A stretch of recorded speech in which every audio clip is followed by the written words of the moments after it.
Hello and welcome back to Pt.7.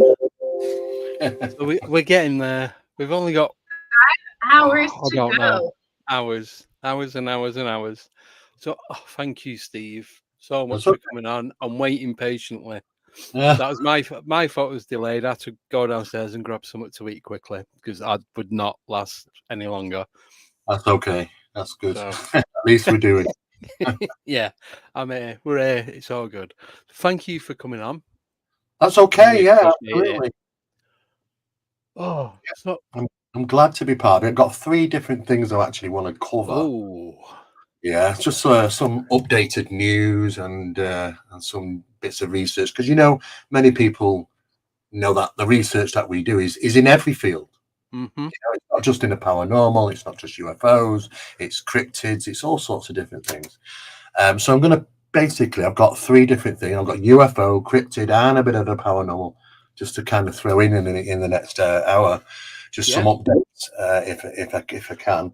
I just wanted to start with some of the UAP stuff, the work that we've been doing, and the research, and it's always unfolding. This is why we do, when we have our UITC training course, the UFO Investigators training course, it's the only one in the world. It doesn't end. It never ends, the course. Basically, you obtain the course, and then as new information is learned, new modules are sent out for absolutely free. And that's the way it needs to be, because we're always learning new stuff.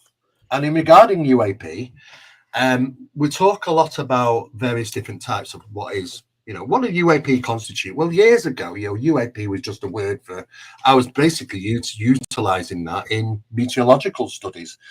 Of course, now they want to term everything under that banner, which confuses the matter. Ball lightning, for an example, is still classed as UAP under meteorological terms. But when we consider the phenomena as in UFOs, even that we've got to break down. We've got to break that down into the different various areas. Now we're looking at not only structured craft, which A is some of theirs, I believe, and B is some of ours. Now, when we see structured craft, there was a very good piece of video out. It was done by Jimmy Chockey and Sam. Can't remember his name now, but it was from Utah. It was an object that looked kind of sorcery shape sort of thing, but you could see it in the distant mountains, and you basically see it angle and bend, turn around and shoot past them. Caught on a drone camera, 4K footage. They didn't see anything at the time because it was traversing so quickly. But what I'll always argue the point with is, if you've got something like that, which is banking, which is anybody will tell you, anybody, even basically people are into sort of aviation and stuff. It's an aviational move because of the the maneuverability of the craft through our Earth's atmosphere. And we have to bank like aircraft and things like that, so that we don't have too much structural damage on a craft, basically. Yeah. So, and when I see something like that bank and turn at high acceleration, it's, to me, that's an aviational, it's an aeronautical type maneuver. You know, and all pilots are known to how to do those maneuvers, and it's done purposely. I would say that's probably ours. It's probably our tech, because you know what? I've seen the phenomena, and many other people have, where, you know, they might be a saucer shape, but it doesn't necessarily mean it's like this. Sometimes they're like this, and they're moving in capabilities that they're not restricted by the environment like aircraft normally are, because you'd have to bank an aircraft. You know, these objects don't require that. So when I see an object banking, I think to myself, it doesn't matter about the tech. You know, it might look something out of this world, but at the end of the day, if it's banking, I would say it's likely ours. You know, and they've probably been test flown, you know, in places like the deserts of Utah. You know, I wouldn't be surprised, and that's probably what they caught. But we also have something which is the maybe structured craft which are emitting an auric field around them, an aura, and that is very bright. And there is something solid there, because you can get a range finding on them, you know, interestingly enough. So there is something solid there, though, that you might just see encompassed in light. Now that we can measure the light frequencies and stuff like that, we know that it's very likely down to the propulsion, what's being used. Now, I think there are very different types. You know, they're not always the same. No. You know, but some of them do generate this auric field around them. And then we've got the balls of light. Now, what's this interesting about these balls of light is that there's a new terminology, and it's basically intelligent light formations or intelligent light phenomena, because it's considered to be it's intelligent because it interacts with people. And you think to ourselves, okay, so is it manned, or is it just, you know, is it a non-physical? Well, sometimes these intelligent balls of light pass through solid matter, you know, and shrink and change size, morph in shape. Sometimes two of them come together and merge. Sometimes they actually separate into other ones. So when we're dealing with that, we kind of got this banner now under UAP. You have to break these things down, is that we've got this intelligent light phenomena is going on as well. Now, what's interesting with the latest studies is that in key areas where these things tend to manifest, a number of experiments have been able to take place. Two experiments. The first experiment was trying to figure out the size of these things. Now, these tests have been carried out around the world on numerous different places where these exactly the same things have sort of been seen. These amber orange balls of light, you could say. We call it the UFO phenomena or UAP, but you know what? We have to sort of start breaking down them a little bit more. But what was interesting is that when you start to see these things, you can get a range finding. You can get some very professional range finding equipment now, and they go to thousands and thousands of meters. In fact, you could point it at an aircraft in the sky, and if you get a target on it, it will tell you it's 3,000 meters away, for an example. Yeah. So what's interesting about these is that because researchers have been able to triangulate from different locations on a light source through communications like walkie-talkie and stuff, or even mobile phones, you can ring them, you know, and they've got it in sight, but they're in a completely three different directions. They're all looking at these objects. It's central. They can get triangulation.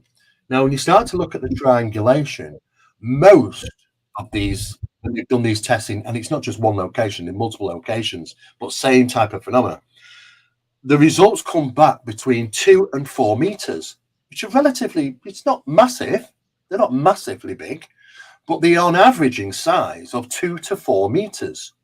So, if you calculate a couple of meters from fingertip to fingertip, maybe, so they're not massive. It's not like these great big ships and they've got these, occupants and all this sort of stuff.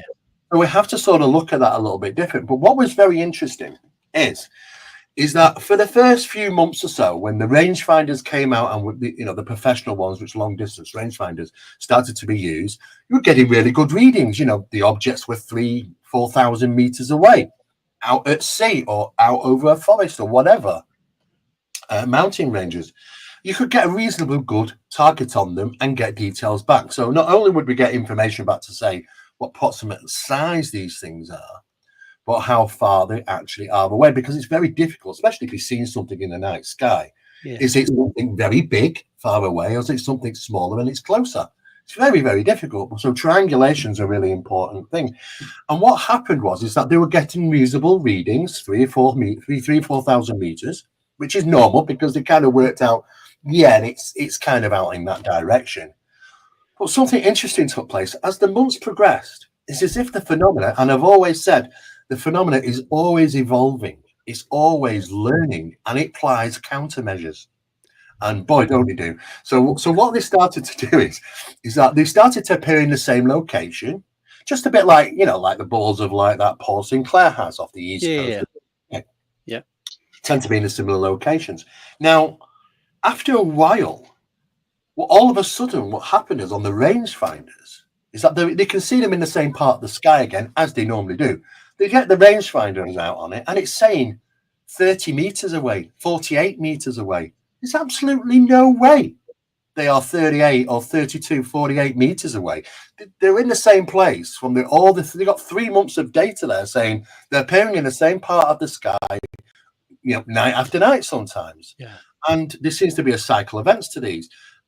And with noting that it's about 4,000 meters away, all of a sudden it's like, no, can't be 30 or 40 meters away. We know it's out there.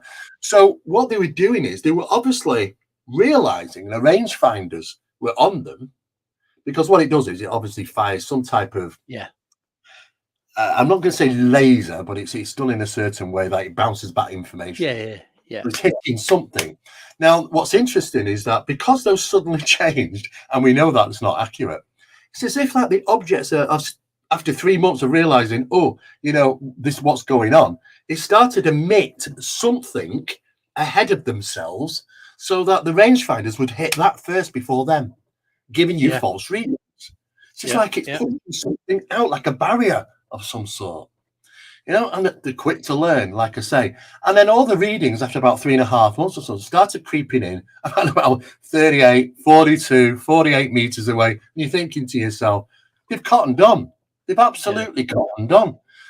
And because all the original readings, like 38, 100 feet, 38 meters, 3,800 meters away, 4,000 meters away. They were all normal for about 3 months until they kind of one day they clicked, realized, hang on, we're not going to have this. And somehow they have the capabilities of causing a fluctuation in something so that the rangefinder hits that before it hits them, giving you the false readings. You see, so, when we talk about evolving, they're so clever. This is the intelligence behind them. It's absolutely fascinating.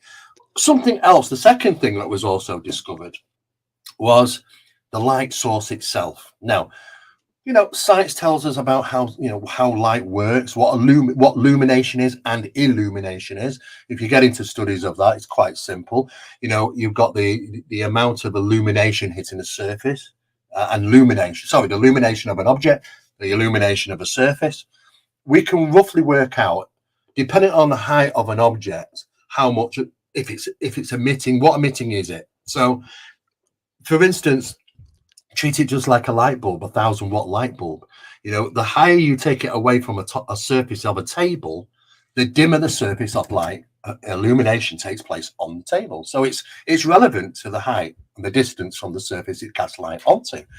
But some of these objects were being measured, believe it or not, between 70 and 7,000 watts. Between 70 and 7,000 watts. Now, if you've been to a stadium, the stadium lighting. It's more than them, and we know what the spread of light is in a stadium, don't we? We can see the effect from 200 or 300 feet up on the top of a stadium lighting, how it casts down onto the pitch or whatever. Now, what's unusual about this is that the source, these objects are sometimes emitting a tremendous amount of illumination, of light.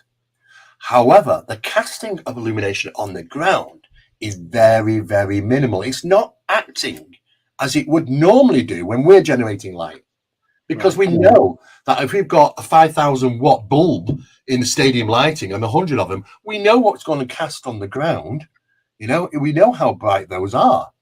Yeah. But it could be double that and hardly any casting on the ground. And that's what's so weird. It's not the normal process of light as we explain, as we know it.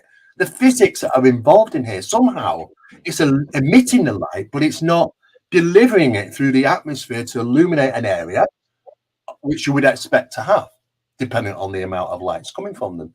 So we start getting into those sorts of things like, wow, okay, so it's not your normal physics in light. How's this working? And this is sort of more areas that need to be researched, you know, because it's now we're starting to get into the nitty gritty about these things. Is that, yes, they're clever, they evolve, they put out things to stop you from range finding on them when they click what you'd actually doing. After a few months, and the amount of light that they emit is an incredible amount, and it doesn't cast as you expect it to be. You expect all the ground everywhere in that vicinity to be highly illuminated, and sometimes it's not, which is really, really profound. But this is sort of the areas of what we're getting into now in sort of the advanced studies of UAP, is identifying the different sources there are and breaking them down into the different categories. Because you know what, we live in a world where we've got some wonderful toys out there, Andy, you know, and it's got to the point now that we look up in the sky and we're thinking to ourselves, first off, whose is it? Now, years ago, we could say, oh, do you know what, it's got to be the phenomenon, because there's no way they're going to fly him over a town or... But you know what, I don't think they give a damn anymore, mate, to be honest. I just do not, because everybody's just going to say, oh, look, I saw a UFO. They're not going to turn around and say, oh, look, we saw some test flight of some exotic experimental aircraft. You know, they're going to shout UFO, and that's what they want. They don't mind that. So I think it's a matter of ignorance, and I think that they don't care about where they fly now because people just cannot identify the difference. But when people say to me, Steve, how do we know if we're seeing the true phenomena or it's something of ours? And I always say, look, one of the things that they tend to have with the phenomena is a conscious connection, an observer effect. You don't. I wouldn't have thought that we would have that with our own tech, to be honest. I wouldn't expect objects to materialize and dematerialize. I'd say that's more the phenomena. Morphing, changing shapes, interacting to thought. You know, I would say this is all phenomena. Yeah. Everything else might not be. So you can't just rely on, I've seen something strange and therefore it's a UFO. It's the phenomena. You know, it's very likely that we have some wonderful toys out there. And you know what? It's been a long time. You know, I mean, do you know, I once looked, you know, and said, we've seen how massive these aircraft carriers are. Yeah. And when you find out that one was actually built in 7.5 months, 7.5 months to build that. Wow. What can we do since the 1940s?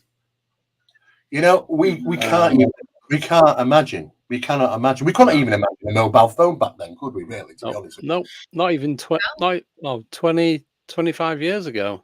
Yeah, thereabouts. The internet, all sorts of things that we've got now. You know, and now we know that, you know, the metamaterials, we've been working on them for a long, long time. Yeah. I've actually got a piece of nitinol. I don't know if it's in the drawer here, but I've got a piece of nitinol, and I had to blag myself as a defense contractor to get some. And this stuff is a solid piece of metal. It's hard to bend. You can very, very slightly flex it until you put it at a certain temperature, and you can screw it up like a ball. And if you put it out on the table under normal conditions of temperature, you'll see it restructure itself, just like a piece of Roswell craft. You know, we officially stated that they had nitinol since 1965. The question is, okay, that's interesting. Where did the idea come from? You know, even to the possibility of self-replicating, self-healing materials. Now, this is some of the stuff that we've got now. That's some of the stuff, and that's the stuff we know of. That's the stuff. It's out on the internet. If you hunt it out, you'll find it. You know, that's the stuff we know of. What about the stuff we don't know? How many years of stuff is out there that we don't know? 20, 30, 40, 50? So, you know what? We really do have some magical things out there. Yeah, it's tremendous. So it gets to a point there. Forget it. Years back, we could say, it's got to be, it's got to be the phenomenon. I mean, we can't have tech like that. You know, I mean, we talk about the stealth fighter, you know, the F-117A Nighthawk was flying in 1973. 1973. We saw it in 1991 appear on the TV screens during the Gulf War. It was flying around my lock in 1973. In fact, starfighters, those were incredible aircraft, you know, super fast. In fact, it'd leave a stealth fighter dead in the sky regarding its speed. You know, even those pilots which repeated against these things, they didn't know what they were. They thought, well, what are they, these things? UFOs? You know, back in 1973, haven't we got a very similar replication taking place in 2004 and 2014 regarding tic-tac phenomena? And the pilot's going out going, oh my God, it's got to be something, you know, could it not be our own technology? Unmanned aerial drones? Isn't that the future? It's future of warfare. You know, China's got them, Russia's got them, America's got them. You know, I've come across documentation from Israeli military document, and they're not shy, they don't shy away from the word UFO. And they see it in all their documents. But on this occasion, objects were seen or incursions over their military bases and missile places. They scrambled the jets to get the pilots out there in fast aircrafts, Phantoms, and all sorts of different things.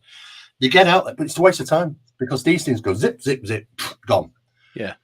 In the document, though, it says pill-shaped CIA drones.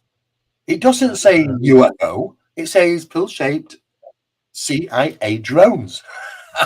You know, the CIA are spying on us where they've got this drone technology. And that was years ago. So, yeah, I would say, you know, we really are going to have a difficult time as we move forward because there are these people that paint the narrative that everything's got to be UFO, the phenomena, when in fact a lot of it is our own, you know, and it's disguised. There is the phenomena as well. So we've got both sides of the coin here, you know, and that's where we currently are on the UAP stuff. So I just wanted to bring you up to speed a little bit on the UAP, for, you know, the phenomena down. I also wanted to touch on some of the cryptid stuff. You see what we're learning about cryptids. Now, there has been a couple of guys who recently came out in an interview in A Flash of Beauty, you probably saw it, who saw or claimed to have seen a Bigfoot type creature, and which kind of buckled down, knelt down, and then illuminated itself in light, and then suddenly became a ball of light and shoot off at high speed. Now, that sounds crazy to the average person, especially the hard-hitting Bigfoot fans of the US, you know, that think this is a real living creature. And I get it, you know, because what we're missing, the point here on both sides, not just our side, but their side as well, is that the two come together because these things are physical in nature when they want to be physical in nature. It's a metaphysical phenomena. There are countless people that said, look, do you know what? It was invisible. I couldn't see the damn thing. I knew it was right there because I could see the bushes moving. I could hear it breathing. I can't see it. People that track footprints and then suddenly gone. Half a print gone. Where did it face out to? You know, there are those strange incidents, and this is one of them, but they're not the only guys that have said this. There have been a few strange reports like this before associated to balls of light, but they got discarded as the crazy guys, you know. But I don't think so. I think that this is a metaphysical phenomenon. So when we started looking into Ohio cases of the Dogman, because the Dogman cases in Ohio are probably some of the best ones in the world.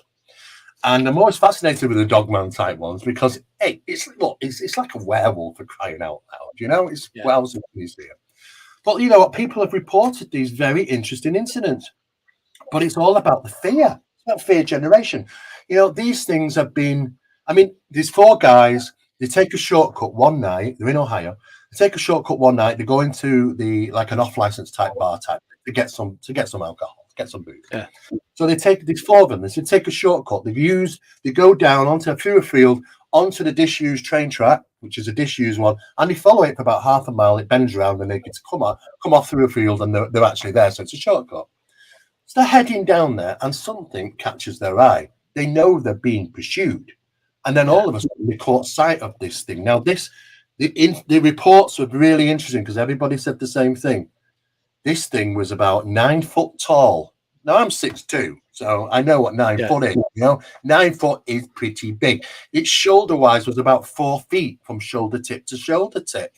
It was ginormous. Had a huge dog head. And it's something out of a horror film. Massive big teeth, glowing red eyes, interestingly enough. Yeah. Self-illuminated glowing red. This is not reflection from light. This is glowing illuminance, which you tend to get in some of these mysterious cryptids all over the world, including the Mothman. And this thing starts to snarl and it starts chasing them. Well, absolutely running for their lives. Now, there's 4 of them running down this disused train track, trying with this thing behind them, snarling and growling and trying to get them. They're absolutely running as fast as they can. Now, you know as well as I do, it's not the best surfaces to actually run on. One of the guys trips over because they're running down the train track sort of thing, and falls to the floor. The 3 mates look down at him and think, "Bugger this, I'm carrying on." And he ran on, leaving him there on his own. Now, this thing got up to him. Now, they actually stopped because they actually realised, God, what's going to happen to our mate? You know, is he going to get chewed on? You know, they're in a bit of a distance, but they're kind of curious. They turn around to see their friend on the floor, and he's not even managed to get up. He's in that much fear.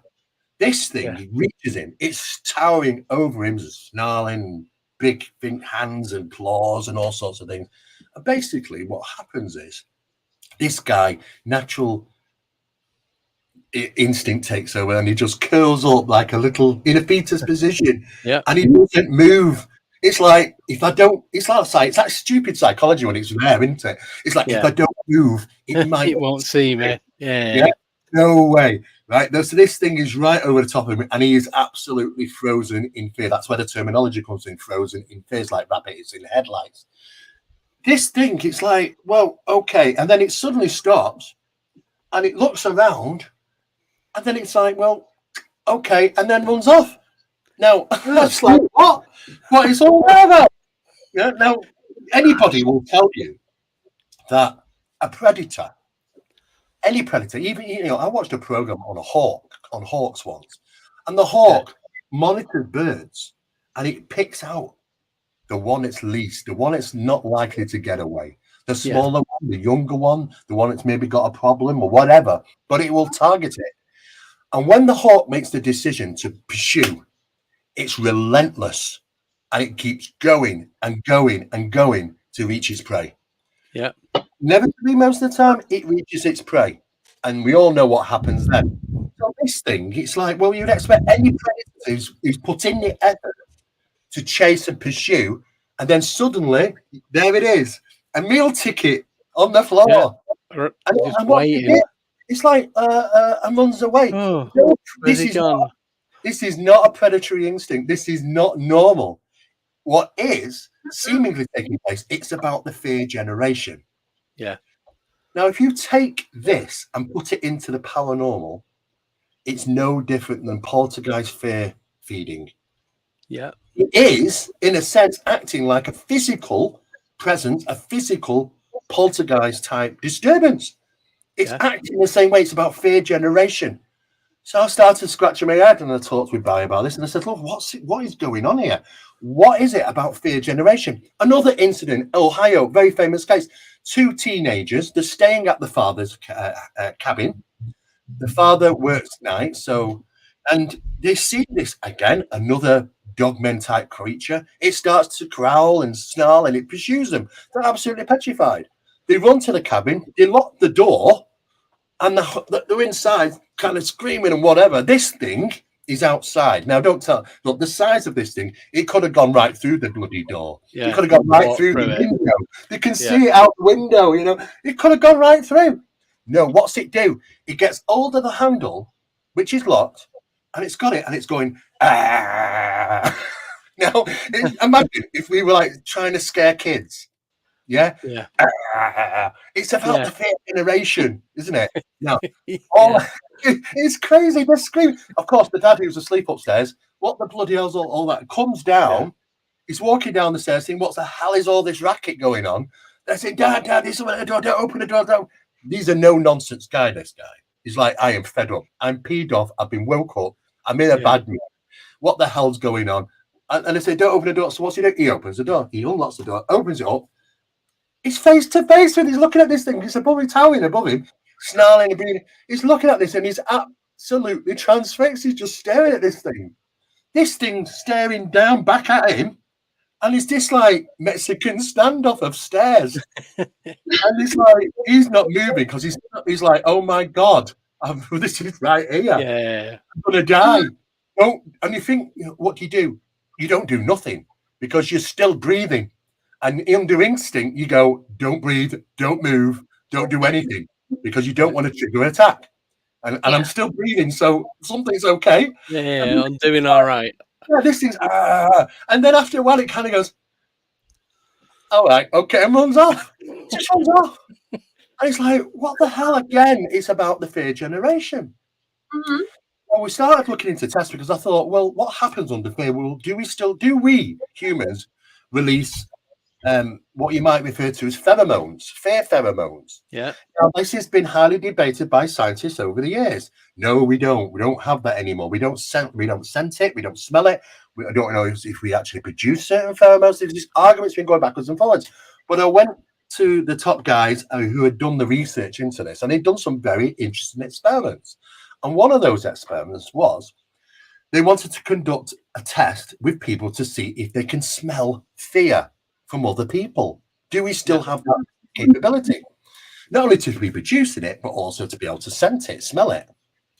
What's interesting here is that the results were actually conclusive and positive, because what they did is they got a group of skydivers who are doing, if you're going skydiving for the first time, you get taught and all that. They're going out for the first time. They're sat on the plane, and they're going to jump out. We can imagine how much they're bottling it, to be honest. The stress, vexation, and fear and adrenaline in them. So what they did is they have these special pads and they put them on the skydivers to get the sweat glands through, because you get leakage from fear pheromone into it. And got them to wear them. So they went out, dived out this aircraft, and they've got these patches on, and those patches were returned to the laboratory for testing. Then you've got like 4 girls that just every Sunday go through a nice little jog through the park. Nothing strenuous or vexation or stress there, is there? And they wore the same ones, and they sent them into the lab as well. So they've got these 2, and they put them under tests with these people trying to smell. And the people said they did the test with, they said, this is the one I can smell fear. And they were absolutely right. They were absolutely right. So there is something, seemingly, conclusively, that we do produce a pheromone, and it is still accessible to be recognized. Now, is that the reason? Are they feeding from fear pheromones? Because we have to say, well, why do poltergeists do the same thing? It's all about the fear. We don't really know. And do you know what? I did press Barry on that, and Barry to turn around and said, Steve, it's just for shits and giggles. And I just, it's got to be more to it, mate. It's got to be more. Barry. Yeah. I want to know who's volunteering to smell people's sweat. Well, they were paid. There are labs that do paid research. There you go. There's a job. Yeah, do that. And it was really interesting. The conclusive results were, yes, people can smell fear from people that are generating fear from stress vexation, if they're experiencing it. So is it something to do with that? What have they got to gain from scaring us half to death? There's got to be a reward in it. Yeah, well, this is what I wanted to ask you. So when you say like they feed on fear, how exactly are they feeding? How are they feeding? Because you don't eat it like that side of feed. The argument is, it's a good question, because the argument is that poltergeist phenomena, and it's been documented, though that it is theoretical information, that the poltergeist phenomena, the disturbance, it actually feeds from the fear, the vexation it's causing, and it uses it to keep itself going. It draws the energy from it. It uses it, its self-preservation is to generate the next act, to keep itself going, to stoke up the fire, the levels of energy. It's like natural instincts of staying alive. It's a vicious cycle. It utilizes it to create phenomena, to cause upset. It takes from you the vexation from experiencing the upset, and it uses it again and again and again. And this is why we might have in poltergeist disturbances, we have water formings and things like that. But sometimes before the next act takes place, that disappears.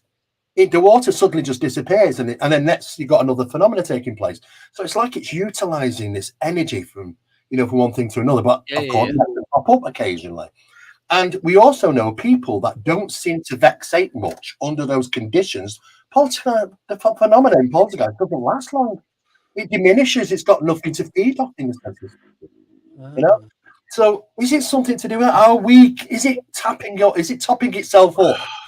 Energies wise, we don't know. It is very interesting. But could this then go back again to frequencies? Because everything has a frequency. So is the fear frequency what they need to regenerate? Well, when we talk about fear frequencies, we talk about maybe the 18.5 to 19.2 hertz. It's pretty low. It's in the infrasonic sound. But we know in that range that we have detected UFOs that are generating that infrasonic frequency. They're generating the fear frequency or the ghost frequency, if you want to refer it to that. It happens in the paranormal. It happens in the cryptid.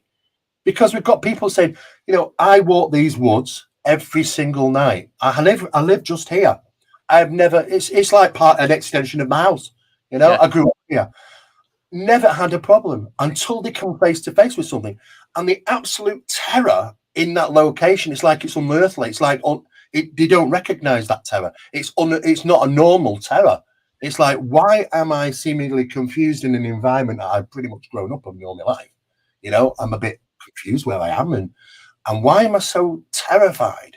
It's beyond. It's like it's induced fear.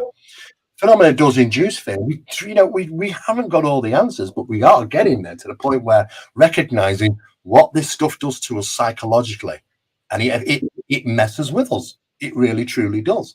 And that's where we that's some extra stuff that we're working on in the cryptid phenomena, because I've sort of talked about UAP, I've talked about the cryptid stuff, but I just wanted to finish off in the paranormal section as well. These are advancements in all these areas. Now, I recently done a television episode with Unsolved Mysteries on Volume 5, Episode 2. Paranormal Partner, it's called. I was working with a catalyst called Don Phillips. And that's available on Netflix to watch. And I've had a lot of people contacting me and stuff about how do we get into this process sort of thing. Well, you can imagine if anybody's going to get in touch with me and suddenly say, "Look, Steve, I've got these abilities and da da da da da," and I look at the videos on YouTube and I go, I kind of I've seen these all before. What's the authenticity of it? But then then basically what happens, they keep contacting me and say, "Look, and I basically lose the rag and say, "Look, I'm not the guy to do this. You want a Ghostbuster guy? You know what I mean? I'm not. If I come out and you waste my time, my expense, whatever, I'll crucify you. You're gonna know about it. I will put it out everywhere. My reach is high."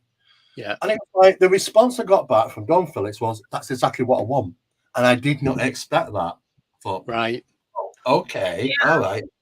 So, long story short, I do experience a lot of stuff with Don Phillips. Don is an exceptional catalyst. Look, there are catalysts around. I've never seen one that ticks all the bill, to be honest with you. He does. It's absolutely phenomenal. I don't know what he's communicating with. Everybody keeps asking and getting hundreds and hundreds of emails. What is Becky? What is this thing that he's communicating with? It calls itself Becky. I haven't got a bloody clue. I have no idea what Becky is. People say, "Oh, it's a demon. Oh, it's an angel. It's a spirit. It's this." Everybody's got an opinion. But the bottom line is, we don't know what this thing is. But it has an association with him, and it's assistful. Now, I've known Don for 10 years, and I've worked with him, and I've never seen anything bad happen. I've only ever seen him do good stuff and help people. So I can only put my 2 pence worth in and say, I don't know what this thing is. People say, "Oh, it's a demon, it's demon." Well, the thing is, if you do your research, demon comes from daemon, the word, and it goes back. I mean, if you look at the old Greek stuff of daemons, it's a divine entity. It is not wrote up like the Catholic Church did. It's a divine being, a divine entity of some sort, And so basically, it was all down to the thinking, because we've been conditioned to think like that. that it's a demon. Oh my God, well, this, that, and the other. It's going to take its pound of flesh. You know, I don't know. I really don't know. But there are some strange things out there. But what was interesting, which I wanted to say, was through the experiments that we conducted with Don, we found a new area of research hadn't been documented. It hadn't even been given a terminology, a name. And we discovered it, and it's called transplacement phenomena. Now, it was really interesting because we had Olympus. Now, we know Olympus. They make lots of equipment. They're great with dictaphones, recording devices. They became our sponsors because we were utilizing their equipment. So what we did is that we under test situation, very controlled with the Olympus equipment, and of course being able to have the tech guys look at this stuff. We had 3 recorders. Now this is actually one of the actual recorders. That is it. That's an Olympus DM670. Do you know what was funny? When we released all the information, this was the world's most popular selling device of recorder from Olympus. Sold these in the thousands. And I was getting emails from them saying, doesn't work for me. I say, well, guys, it's not about this. It's about whose bloody hands it's in. Do you know? It's about an extension of your capabilities. When you go and place this in Don Phillips' hand, he'll get stuff on it. I've used it. It frustrates the hell out of me. I press it, record. What do I get? Absolutely bugger all. You know? Say that again, hon. What model is that? That's the Olympus one? It's the Olympus DM670. That's the one that was used on the experiments. And we had 3 of these. Yeah. And they're lined up. And all Don does, he says, guys, would you like to say something? Quirky or what? He presses record, record, record. Now, when you press record on these, at least they're known for Olympus ones, when you press record, it lights up. But it only lights up for 10 seconds. And to save the battery, it turns the light off. Many people know that. Yeah. So we know when to turn it off because he only records 10 seconds. And I said to him, why the hell are you only recording 10 seconds? He says, because there are guys, he calls them spirit guys. I don't know what they are. I'm going to say quotes, you know? Yeah. But there are those that know him and those that don't know him that might want to say something. The ones that know him know his procedure that they will say something within the first 10 seconds. Yeah. If he gets something on the device and he only captures part of it because the 10 seconds is ran out, he knows it's something or someone who doesn't know him and doesn't know his procedure, you see. Yeah. So 10 seconds on 3 of these devices. Bang, bang, bang. They're all on. It's absolutely dead quiet. We're stood there. We're listening. There's nothing. The experiment is a controlled environment. Yeah. After 10 seconds, stop, stop, stop. The first recorder, there's a male voice on it. Absolute male voice. Now, some of these recordings are so good. There was this Australian guy, and he was claiming that he's been this ITC researcher for years. He's a specialist. Yeah. Send it over to me. I'll have a listen.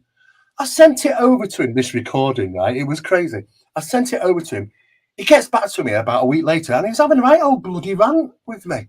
He's saying, "This, you know, how often do you know what you do when you're recording this type of phenomena? You can't have people talking in the background when I'm trying to listen for the EVP." I had to write back and say, the guy you listen talking in the background is the bloody EVP. Yeah. That's how good it was. Wow. You know, it was crazy. It was, he didn't understand. He'd never had that, you know, at that level. Yeah. Now, we all can get EVPs. We've all had those sort of things. Yeah. When you start to ask questions and gain responses back, it's lifetime. It's not just a random thing said on a recorder. It starts to become more actual voice phenomena, you know? Yeah. And when you hear it, it sounds like voices. Now, what's interesting is we heard nothing.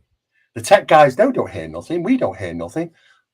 But this has got this male voice on. Now, this piece of equipment, like many of the other ones that are out there that you'll buy, are manufactured and designed to record from 20 hertz to 20,000 hertz. That's the human vocal range. Yeah, what we hear. Now, they're not going to manufacture it outside of that because we wouldn't hear it. What's the point? Unless you're buying a specialized type of recorder. Oh, yeah. Which you can buy a very specialized one to capture infrasonic and ultrasound, you know, out of the human range of hearing to some degree. But these are designed to record 20 to 20,000 hertz on the frequency. So when this records it, it must have been harmonic. Well, if it's harmonic, why aren't we hearing it? And none of us hear anything. Well, and then we think, how did it get on there? Well, it got on there because the phenomena targets it straight directly onto it. It's not recording. Tests are carried out by removing the recording head off them. And he's still recorded. They're still on there. That's like Staticom. Exactly. With the white where they use a white noise but take everything out.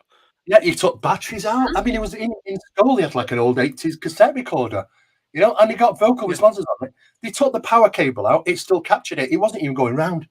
You know what I mean? He took the recording head off it, and he still captured it. Yeah, and it's, you know, and basically all they needed to do is put the cassette tape on the table, and they'll target it. So that's what they're doing, because we had three of them. Yeah, it's male voice on one. Male voice on one, female voice on the second, pops and clicks on the third. We don't even know what the pops and clicks shouldn't have even been on there. But three independent things targeted onto the device. Then we realized what happens in situations sometimes in other tests was that we heard direct voice phenomena. I said, hang on, write it down. Don't tell me what you heard, write it down. He wrote it down. We all heard the same thing. It's a female voice, and it said this, and it came from the corner over there. We know there's nobody there. So we all heard it. But these recorders are running in the background. They didn't record it. How did we hear it? Now, if it was harmonic and we heard it, the eardrums rattling, this thing would have recorded it. Yep. And they're not. So did it put it right here instead of here? It transplaced it directly to us. It's going into whatever. It's going into the inner ear, the cochlear area, where there's a tube of hairs and liquid, and it generates frequencies and stuff like that. You know, movement and stuff. It generates, our brain creates words out of it and sound out of it, and we hear these things. We're being pieces of equipment as well. We can be transplaced to. Yeah. But then think about it. Transplacement phenomena. Is it really any different from telepathic phenomena in the UFO stuff?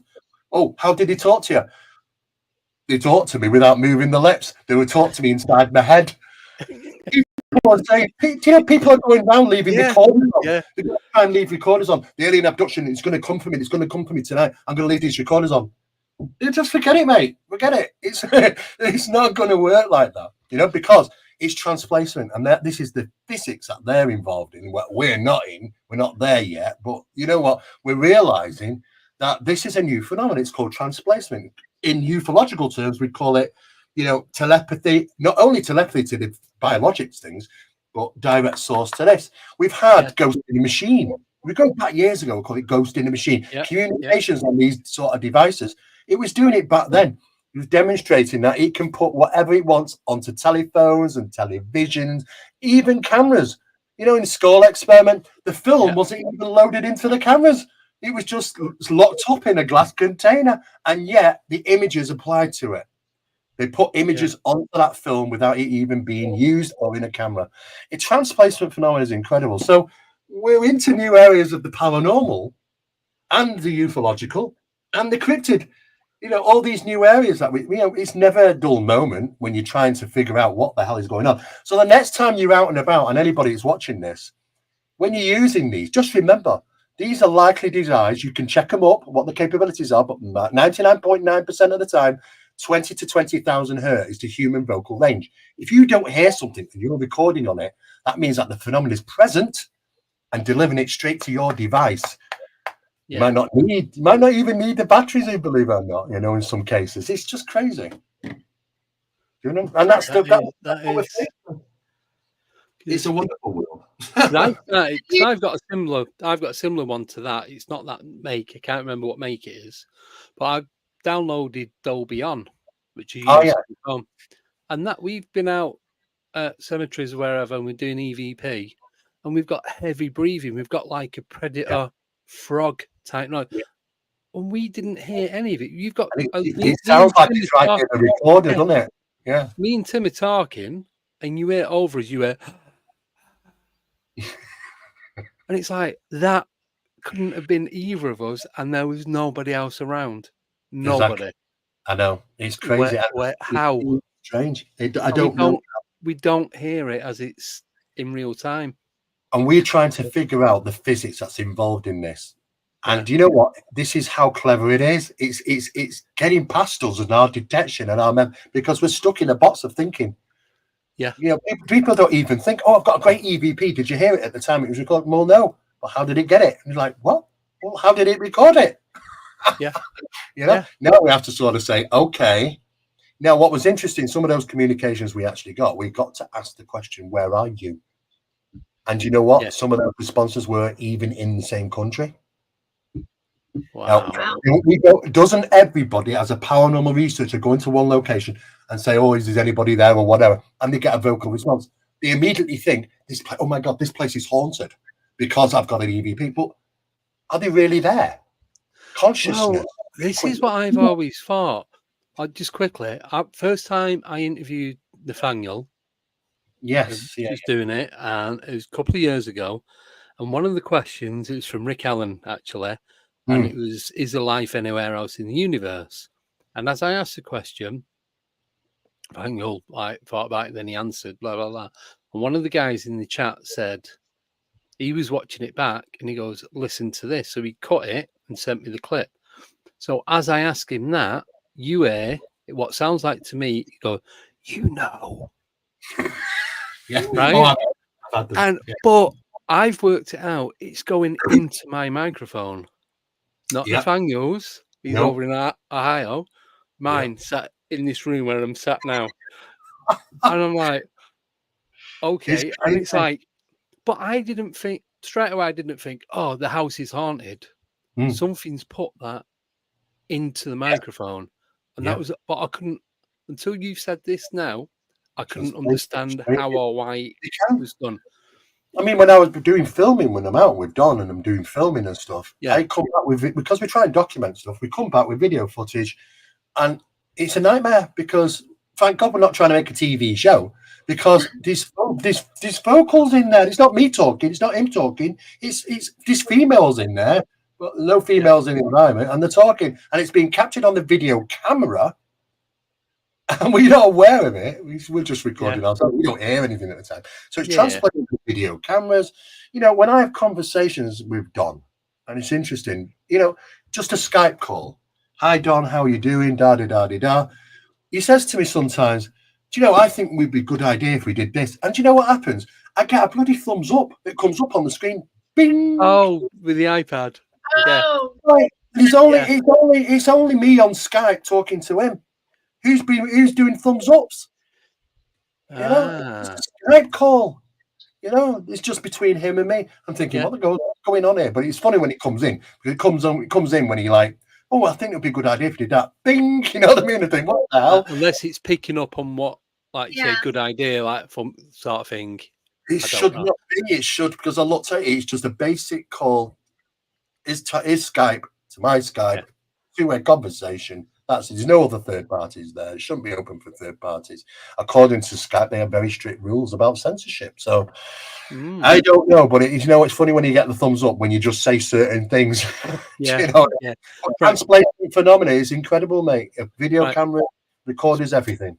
Speaking of it, can I show you a picture? Don't worry, it's not the sheep squatch. This is from cemetery up the road from me, and it's what we call bench guy. So I'd gone in there. I'll be really quick with it.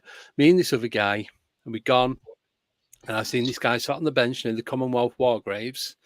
I thought, oh, it's Mark. He sat down. So I go over, shining the torch. I'm like, Ryan and Deb that were doing the chat. I'm like, oh, I hope that's Mark. I've just blinded a stranger.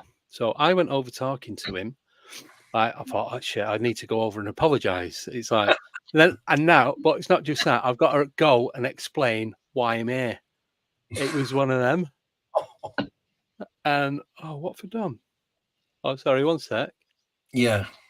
I don't know what I've done. It's all gone funny. 4 left. That's because we're talking about it. Here we go. Right. So I'm doing a live stream. So he was about 25 to 27-year-old Dutch guy, really strong Dutch accent, pale skin, sat there, baseball cap, tracky, hoodie, jeans, trousers there. So I'm chatting to him, strong Dutch accent. I had my GoPro body cam on and I'm filming. Load of people in chat either couldn't see him, couldn't hear him. Really? When we listened to the footage back from the audio on the GoPro, there's no video on it. He sounded like an 80-year-old man, but he still had a strong Dutch accent. So I've had to do it frame by frame. Yeah, on a live stream, which wasn't the greatest connection. So this is the first picture that I got of him. So you can make out the bench. You can see someone sat in blue. Yeah. Right. Yeah. There's a few different pictures, but these are the main two. And then this is the last one, which is the more prominent picture of it all. That's his face. Yes.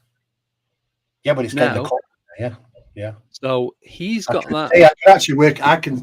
I'm used to seeing these things, so you get a visual. You have a way of you looking at these. I can see the face. I can see the eye, the chin, the nose, the mouth, everything. Yeah. Right. I'm talking to him like I'm talking to you two now. I'm 3-4 foot away from him. There was no orange orb in front of his face. There was nothing. Watching it back on the video, that you see it starts off as like a really thin horizontal line, and it just each frame it gets bigger, bigger, bigger till it's fully masking what he really looks like. Yeah. And the only thing when I walked away from that and I say word for word, reality kicked in, and it's like, that wasn't human. Yeah. And the only thing that I got in my head, and I've still got it now, and this is like nearly 4 years ago this happened, it's like I was talking to the devil. Yeah. I don't get anything else from it. But it didn't come across as being evil. No. There was no negativity. Yeah. It was just like I'm talking to you now. It was like just people do misidentify sometimes, they think they're talking to normal people. The giveaway is that, light aberrations in regarding photography and videos of the paranormal always happen. They're very, very common. But the show that's out on Unsolved Mysteries, so many people asking, and I've got photographs like this, and I've actually put them up because on my YouTube channel, Steve Mera Official, I released 4 videos called Paranormal Catalyst because everybody kept asking me questions about the show, and I thought, let me give you the rundown of Don, and he's captured photographs like that, and I've actually showed them. They're very similar. You can actually think light aberration, but you can see the image. Yeah, but he was more pale than your shirt. Yeah. It's not. Quickly, the other thing was his 3 rows of Wargraves. So we walked down and I thought, right, Dutch accent, we'll see if it is the spirit of somebody that was there. This was before we knew this light was in front of the face. And we're looking at the name, and there's some Eastern European names. There's like Czech, there's Hungarian, Yugoslavian, because obviously it's the Second World War. Anyway, so it's 3 solid rows. Anyway, I've been back since and done the recon during the day. I've been a few times. We've tried to recreate that same thing with me sat there, different people sat there, same equipment, different equipment, same time, nothing, not even close. So I've gone back 3 full rows, and there's actual video. It's on my channel, and I've done I'm walking past each headstone and I'm reading out the name. So the first row, everyone was English. Second row, well, they all had British surnames like Benson, Johnson, Wright, Smith. Yeah. The third row, there was 5 headstones, 10. So I did 8 footsteps from them 5. Then there was 2. Then it was 20 steps, and then there was 1 or 1 and 2, whichever. But in the video, you can see these 3 full ones, and a lot of the names were Eastern European. There's one Czech name on there that was a pilot. No Polish, nothing. Wow. How can them headstones Uncanny. change? Yeah, that's a bit weird. Everything just changed. You know, well, we have to question the reality even around us, to be honest with us. The more sometimes we come across these quirky things and we think, that doesn't fit anything. It's like reality's changed, or I'm seeing or experiencing something out of the norm. It's a bit like the Oz Factor experiences in UFOs out of the norm. There's your fuel by the nurse. Nurse on standby. Sorry. She works at Imagine, that'd be cool. She's there ready to give you the old heart going, you know? Yeah, she works in the pharmacy. She's a dispenser, so she just brought me some grub up. If I had too many more of these, I might need a nurse on standby. I never have a heart attack. Yeah, but I have another one. I've not even touched mine yet. But it was just everything was nothing made sense. So I thought I'm going to go back and document it in real time. It doesn't. People always want to ask you questions, but I've had these things. I hate it when we lose stuff. I get some cracking things sometimes, recordings. I think, oh my God, can you hear that person going, hello, hello? He has an accent. Hello, is there anybody there? He's saying that to me as if I'm a ghost. You know what I mean? And I'm thinking, oh my God, I've got to they take it. It's gone. It's gone. Yeah. I've lost it. It's disappeared. They took it from the device. You know, it's like crazy. I've got recording. I've lost it. That makes sense. So if they've got the ability to come and put it on direct, therefore they're going to be able to take it back. Well, they did it on my. I've got. It's not recording. It's like me giving you this pen. Yeah. Yeah. I've had the phenomena hammering at my front door. I look out the window here. I look down below my front door. There's nobody there. I've got CCTV cameras out there.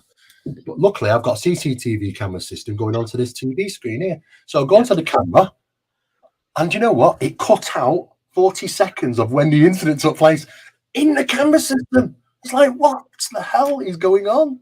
You know, it just cut out that one piece. But I think that goes back then to frequency, because if whatever it is or what they are, if that is a frequency, if that has got the ability to change its frequency to the frequency of the video, it cut it.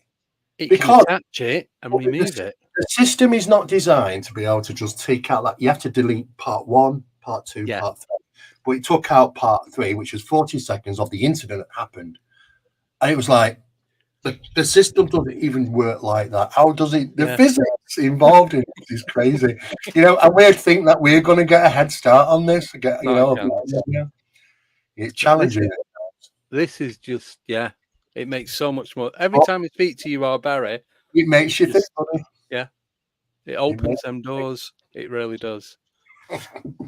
Oh, thank you so much for coming on, because that has helped with so much with Bench Guy and other stuff that you got to question every little thing, you know, and that's the science of it.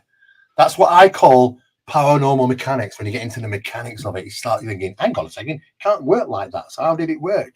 You know, it's crazy, just the way it is, you know, but we are learning forever. I'm glad I've stoked you up a little bit for the next round. It's like, now I need to go back to the cemetery because I need to try other stuff. It has flown. We're going to have Barry and Steve on again soon.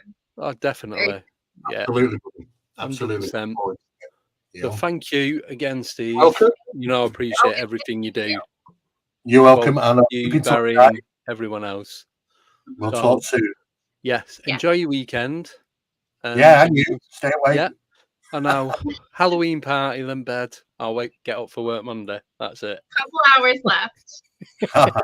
We're getting there. I'll talk to you, Steve. Thanks for having me. All right. Cheers, Steve. Speak to you soon, mate. Take care. Bye-bye. Right. Oh my God.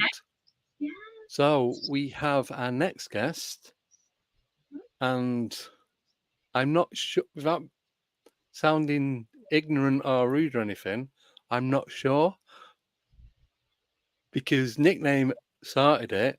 So we're going to bring Mark on, and then we'll go from there. Yeah. Hello, Mark. Hey guys, how you doing? Thanks for hanging out. I know we're running a couple thank you for staying with us. Do appreciate it. That's no problem at all. Yeah, thanks for having me on. So, do you know the whole premise of the mystery guests? We didn't know who was coming on for 22 out of these 24 guests.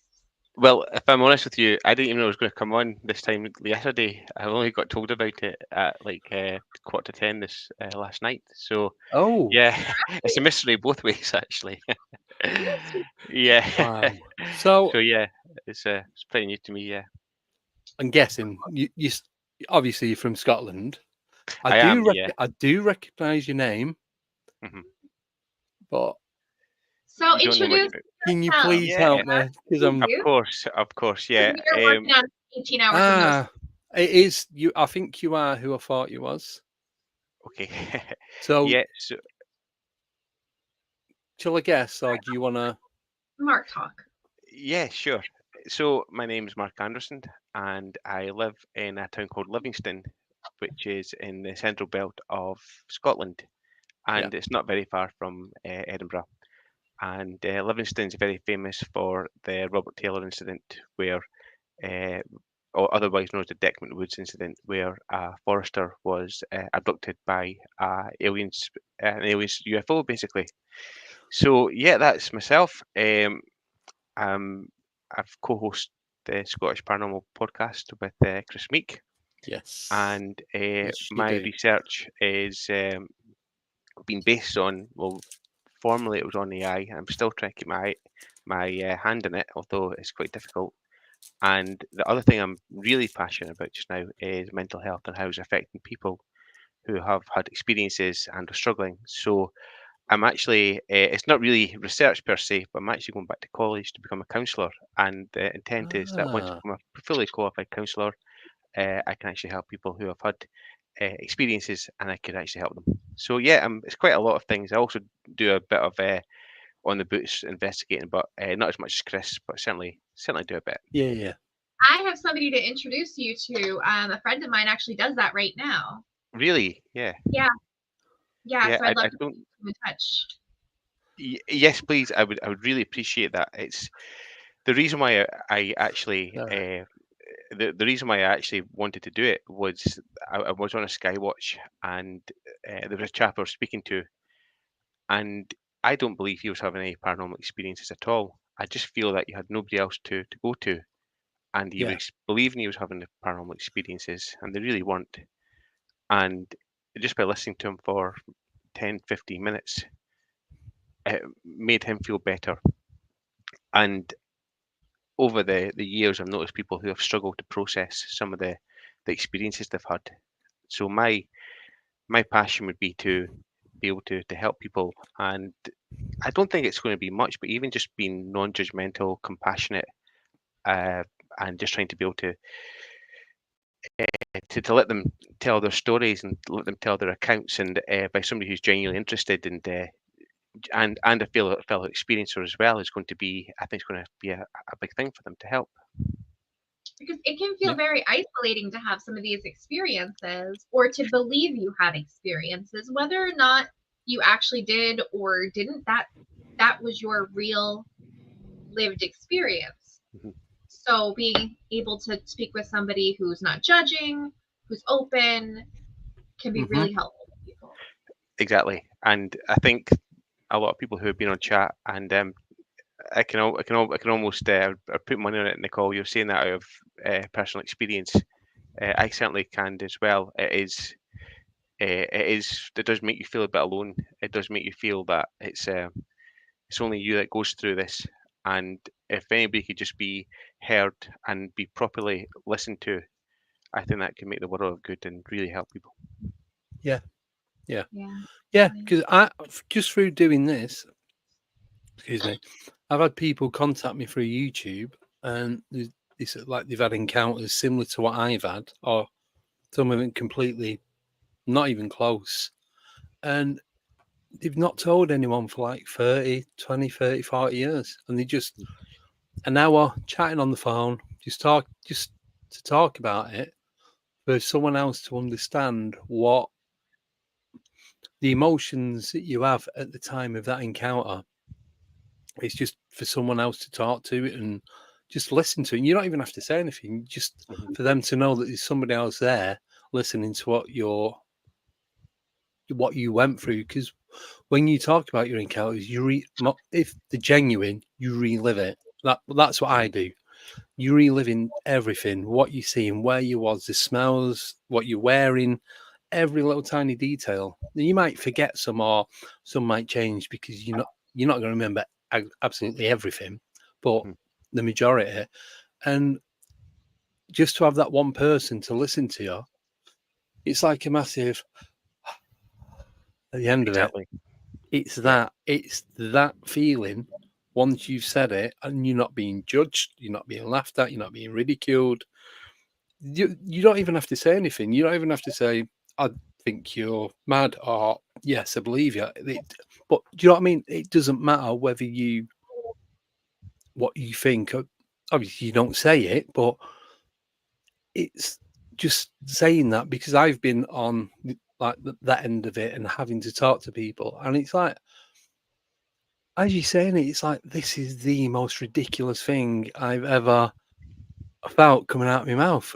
And even now, it doesn't make sense. I can't believe I'm saying it, but I know it happened. And it's just getting it out to someone who's going to listen. And I think Mark, that's the big, that's the key part of it all. Yeah. Mark, have you had the experience on your podcast as we have, where a lot of people break down and get very emotional when they're talking about their experiences? Well, to be honest, the podcast we do, we generally have people who have maybe we've had people like Jim Segala on our last chap, and he was an amazing guest, so clever, and so it's not really. Yeah, but I've not really had anybody per se on the podcast who's had that broken down.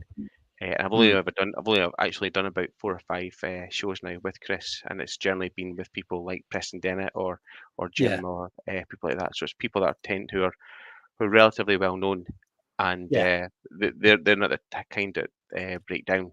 But certainly, I do know people that have that do have the ability, do struggle with processing what they've actually experienced. And Andy, I'm exactly like you. Like, I was on Paul Sinclair's show 2 weeks ago. Yes. And that's where, when you came on, and as soon as you started speaking, I know you're from there. Yeah. And I'm thinking, I'm sure you work with Chris Meek, but I didn't want to get it wrong. Well, it was from Paul's show, and I decided to be as ultra honest as I could. Yeah. And I shared things that I haven't shared with anybody before on the show. And as I was saying it, it was like it just felt so silly to say. So I've been there, and it's a very lonely place to be. Yeah, but it's like one encounter, that's like completely out there, that makes no sense to you or anybody else. I get that, but when you've had 4, 5, 6, 7, and it's things that shouldn't even exist, you're like, you start questioning yourself, and it's like, did it really happen to me? Did I imagine it? Am I overthinking? Is it not hallucinating, but is there something wrong with my brain? Do you know what I mean? And you go through all them different questions. You question yourself for so long, and then it starts eating at you, and then anxiety kicks in. I get all that because I've been there with it all. And then one day I just thought, do you know what? I'm just going to do this. If I can talk about my stuff, hopefully other people will, and we can share and like have a community where it's open to everyone, whether anyone believes you or not. That's irrelevant, but it's just nice. Like I said, both said that, to be able to share what's gone on and you're not being judged for it. Yeah, and even last week, guys, I was hosting a Skywatch in Dundee. Dundee's my hometown. Yeah. And there was an experience I had where I saw a person I know well, but when I actually looked round, the person's eyes were black. There was nobody. There was no eyes. There just Oh, and where I got a bit, I felt a bit silly speaking about it. Is somebody said, "Oh, you must have been scared," and the honest answer, no, I wasn't, because I really don't know why. I don't know if it's just because I don't think I've processed it properly enough to be scared. I really don't know why I wasn't scared, because I've had, like yourself, you're saying, Andy, that it's like it just doesn't come once. It comes often over and over again, these things. Yeah. And I don't. And some of the times that I've been on quite like mundane, well, you get different classes of sighting. You had one that are pretty much over your head, and that's pretty. And then you maybe see a star maybe moving in a way it shouldn't be, and that's like, okay, it's a bit weird, but it's not life changing. No. And there's been some times when these experiences have been quite rather on the end of not being that spectacular, but I've been scared. But when I saw that person with the black eyes, it was okay. This is it was just too weird. I also as well, because it was getting maybe 30 odd years ago, the memory starts to fade a bit, and I think I even may have lost consciousness for a moment. I just remember my eyes going white, and the only time I do a bit of martial arts, I remember doing a bit of boxing, somebody hitting me in just seeing this whiteness go over my eyes. It was exactly the same time when I experienced that. So yeah, I know exactly where you come from, but even saying that, it's like it feels like you're opening yourself up to ridicule, and that's where things like counselling needs to be taken. Is be able to allow people to speak to other people without the fear of ridicule, and that's I think it's an important part, and certainly from my own experiences, I can see how valuable it is. Yeah, it is, because even now with some of the things, I think I'm not going to say it because everyone's like, "Oh God, not this again." Yeah, because and Nicole is playing Andy Bingo, and I'm not letting him win. So that's not happening. That's not. So there's certain things I talk about, and even now, it's years ago, or stuff that's only happened like a couple of years ago. It makes no sense, and I get it. I understand that something's happened, but I don't get why it's happened. And say about it's all connected. I get where they're coming from with that, but it just doesn't. There are some things that feel like they're connected, but I think the majority of it is it just feels like it's just random incidents. Yeah. I can't join the dots on everything that's gone on. Maybe you're not meant to, though. Possibly. So I don't know. But then I don't want. It's that I don't want to find out the truth as such. Do I? All right, let's ask Mark. Go ahead. You asked the question. So, if you could know everything there is to know about the paranormal, would you want to know? Yes, I would. But that would be like the ultimate question with the ultimate answer. After that, there's nothing else to learn. There's nothing else to know about it. It's the meaning of why it's here, what it's doing, the pattern, if it's connected, if it's not connected. Yes, I think I would, and I see where you're coming from, because the one thing I love about Scotland, and this goes for any place in the UK, is that there's so much even in that whole island itself. There's so much magic. There's so much mystery. Yeah, and we're very fortunate to live where we are, because we can go wherever to different places, and there's all sort of these things. A lot of the time, there's places so old, and there's so much of it that we don't really even know.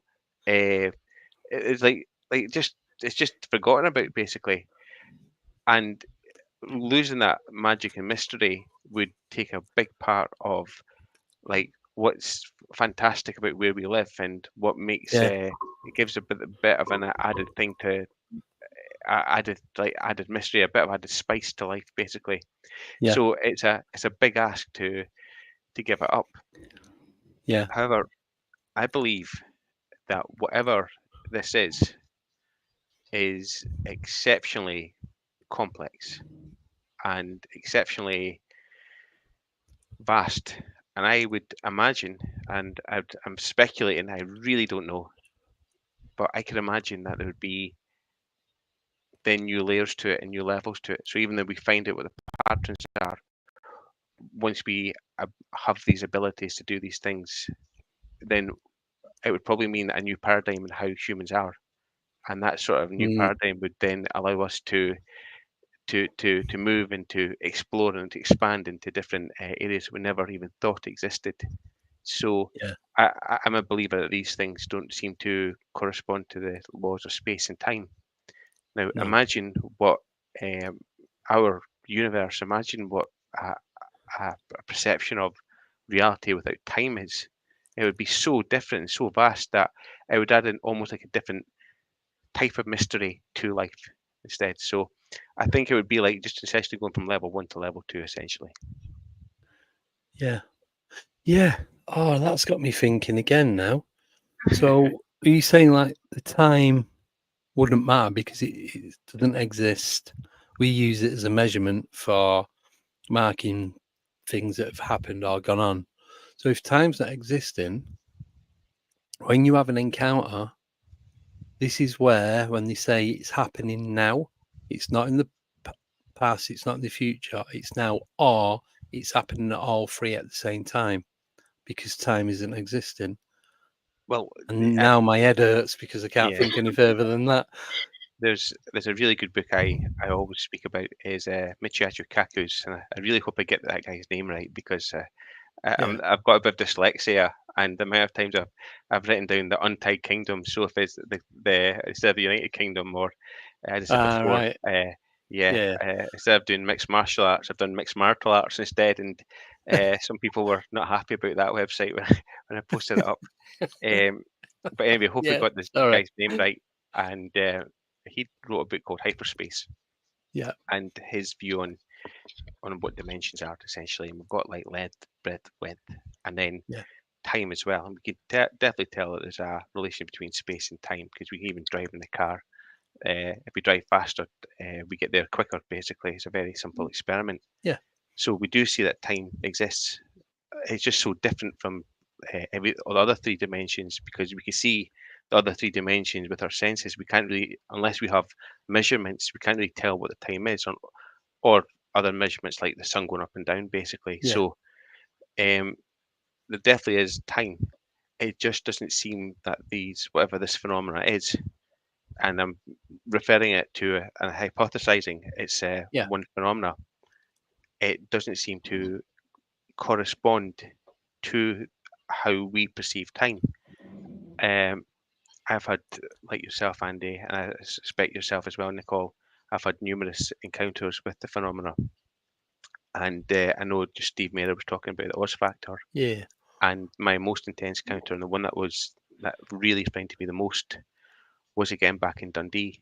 And it was almost like the sky went into this different colours, and then this beam of white light went right through the sky. And then imagine you had a YouTube video, and it was like maybe of clouds in it, and you fast forward it 20 times. That's what's happened to the clouds. It was just like time is sped up. So so I don't believe that their perception or its perception of time is the way that we perceive it. What was the author's name on that, Mark? Sorry. Sorry, I never caught you there, Nicole. What was that author's name? Michio Kaku. It's a book called Hyperspace. He's written a few good books actually. Another good book about quantum computing. He's done one about quantum computing as well. That's very good. Yeah. Just in case anybody wants to look it up. Thank you. Sorry. Question. I have just answered it, but he's asking. So, why do you get hauntings that happen on the same day when time doesn't exist? They wouldn't know when to come. But if it's like stone, for me, if it's stone tape theory or it's a residual, it's a pattern that just keeps playing over and over. That's my answer. If time doesn't exist, patterns can still exist, though. Yeah. Because you still have the sun coming, like Matt just said, the sun rising and setting.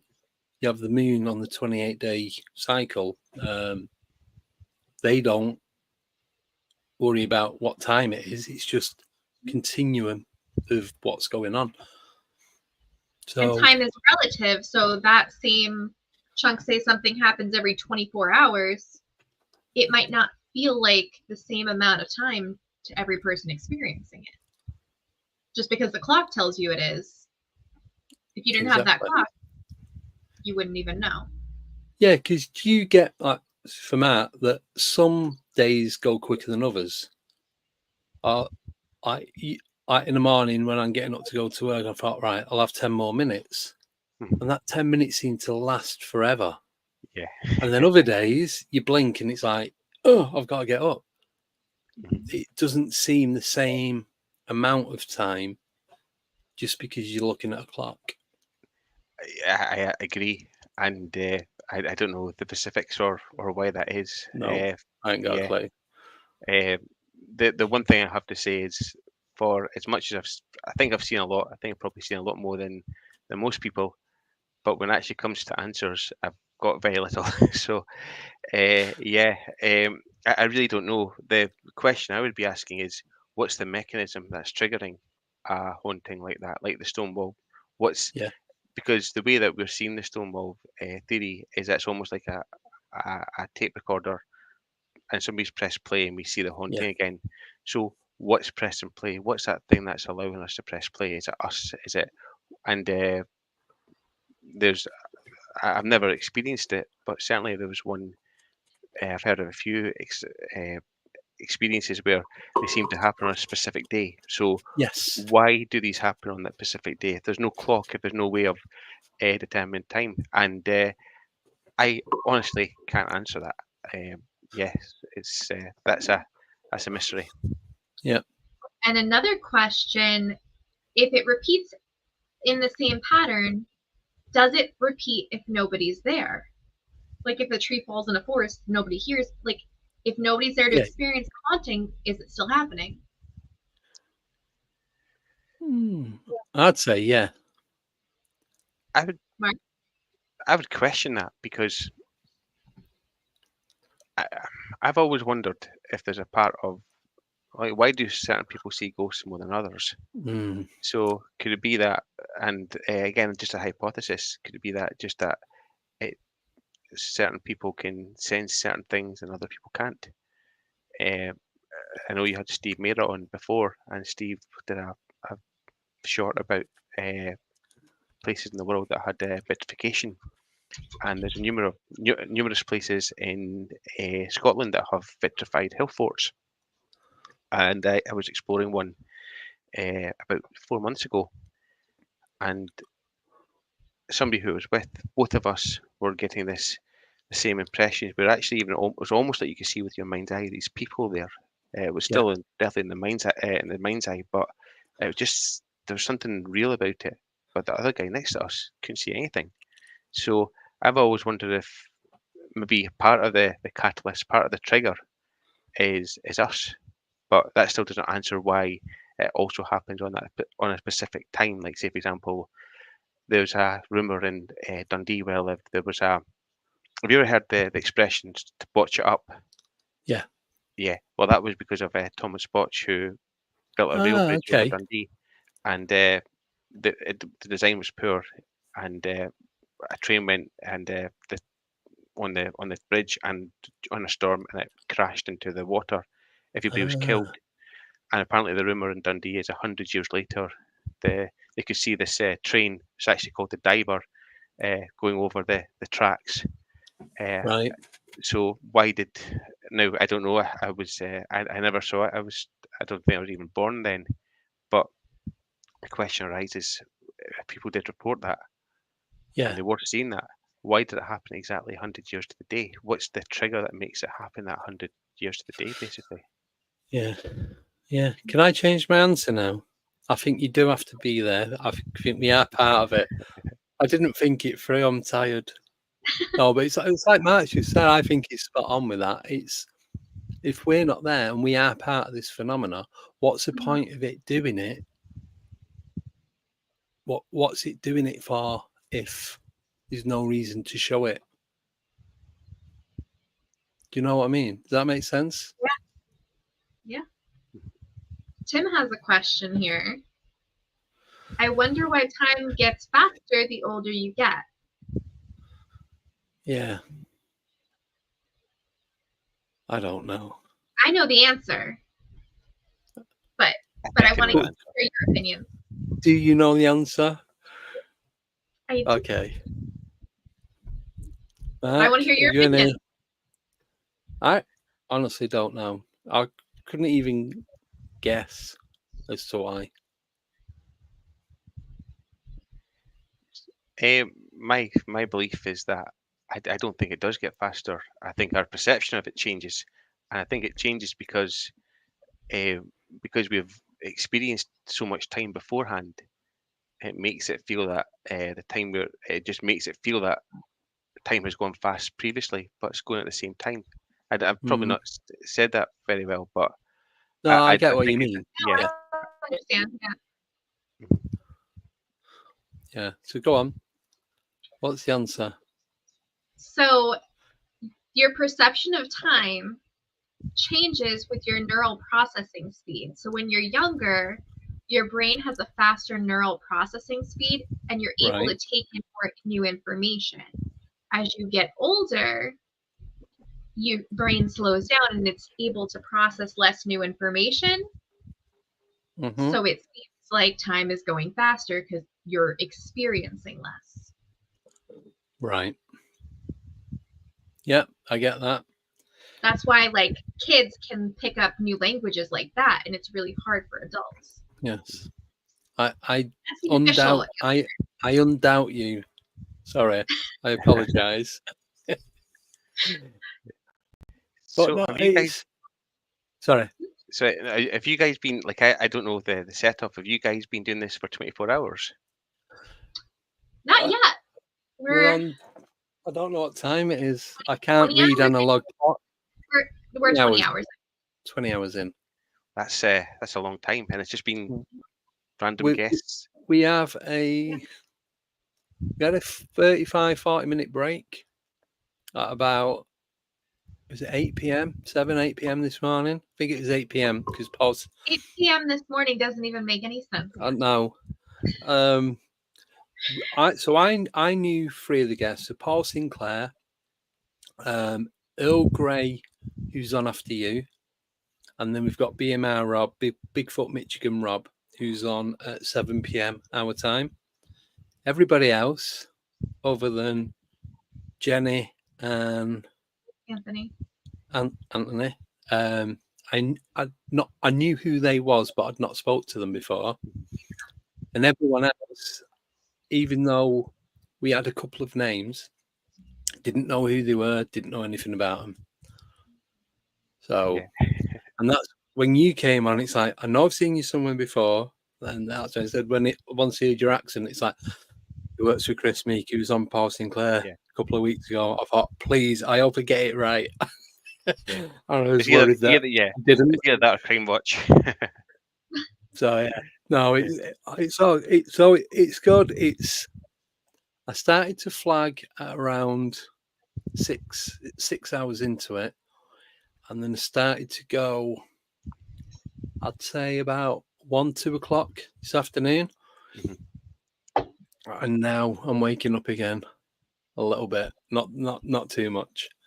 That's why I said I think I'm on number 5. Wow. I've had 1 energy drink and 3 coffees. 5 of those, fruit snacks, chocolate. Oh, chocolate. I'm going to crash so hard. Pizza. I had half a pizza last night. It wasn't even a full pizza, it's half. This is, well, to be honest, although I'm not doing a live stream, my wife is in Dundee. We have a disabled son, and All right.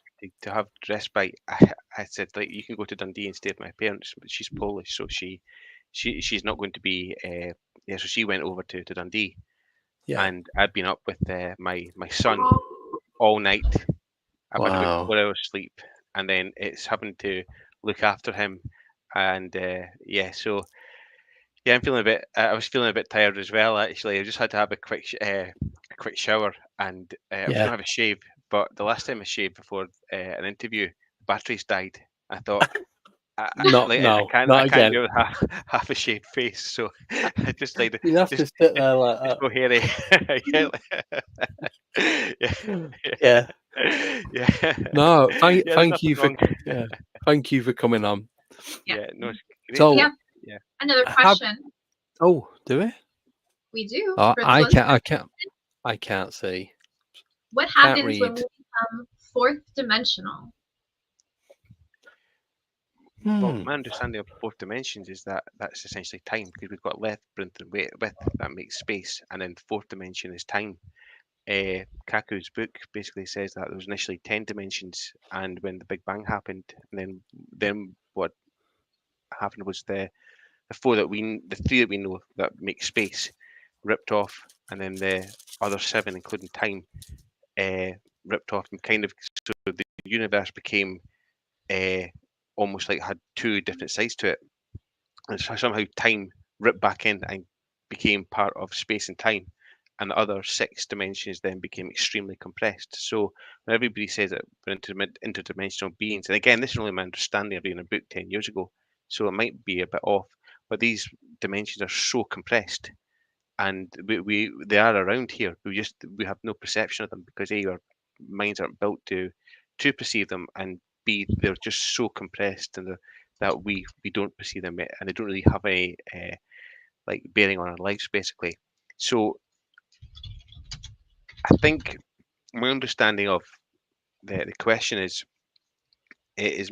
I would see it not more as being fourth dimensional as a multi-dimensional being, but maybe as when we say what the Buddhas would be like, maybe some sort of that enlightened being that seems to have no perception of space and time. Yeah. That's the way I perceive it more than anything else.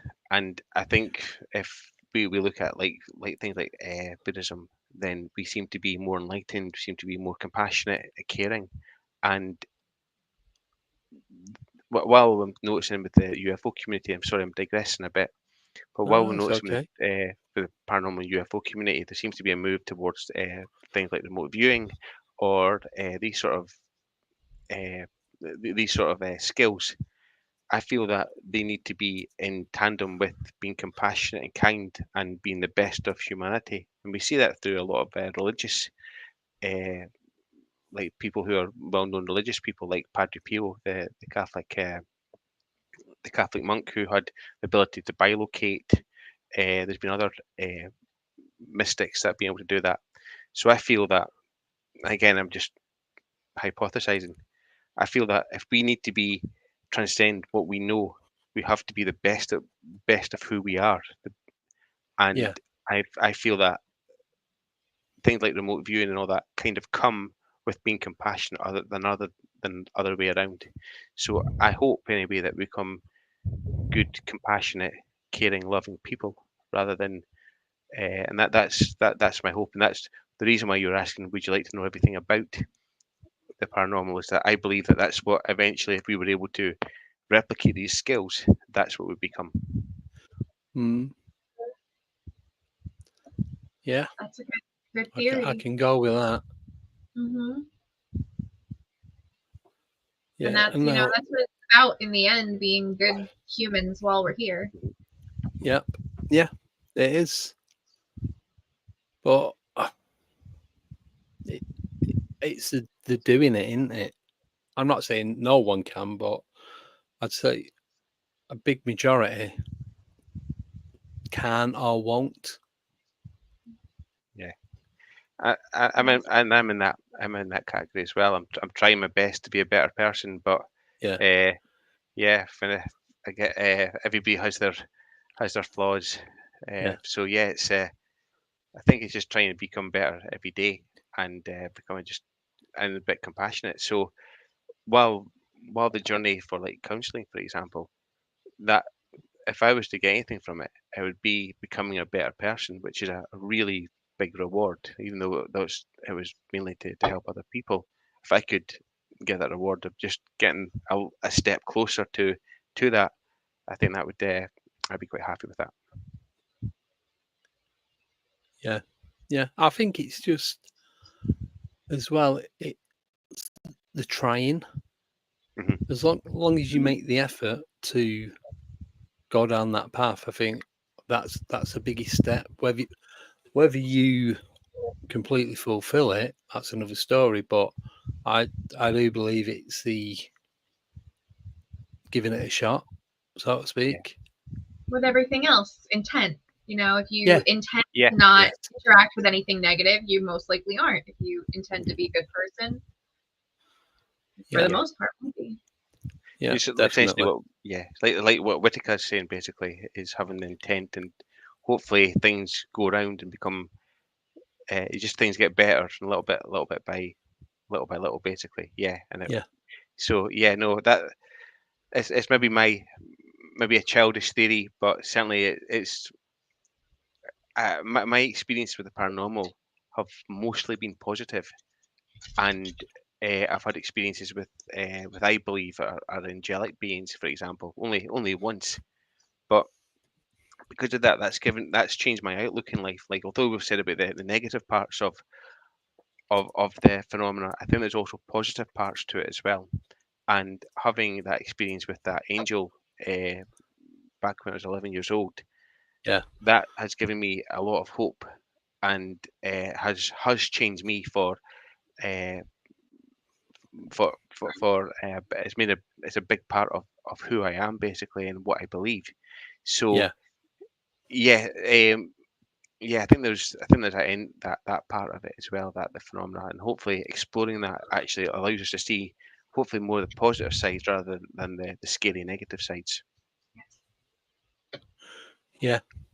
I'm gonna say one of my favorite quotes. It's speaking of childish. It's from like a Disney Halloween movie. Okay, Debbie Reynolds says, "Magic is really very simple. All you've got to do is want something, and then let yourself have it." So, it's intent. You want to be a good person. You want to make the world a better place. Do it. That's a very good quote, actually. I think no, definitely take that to heart. Yeah. I'll have to keep trying that. Still won't get it.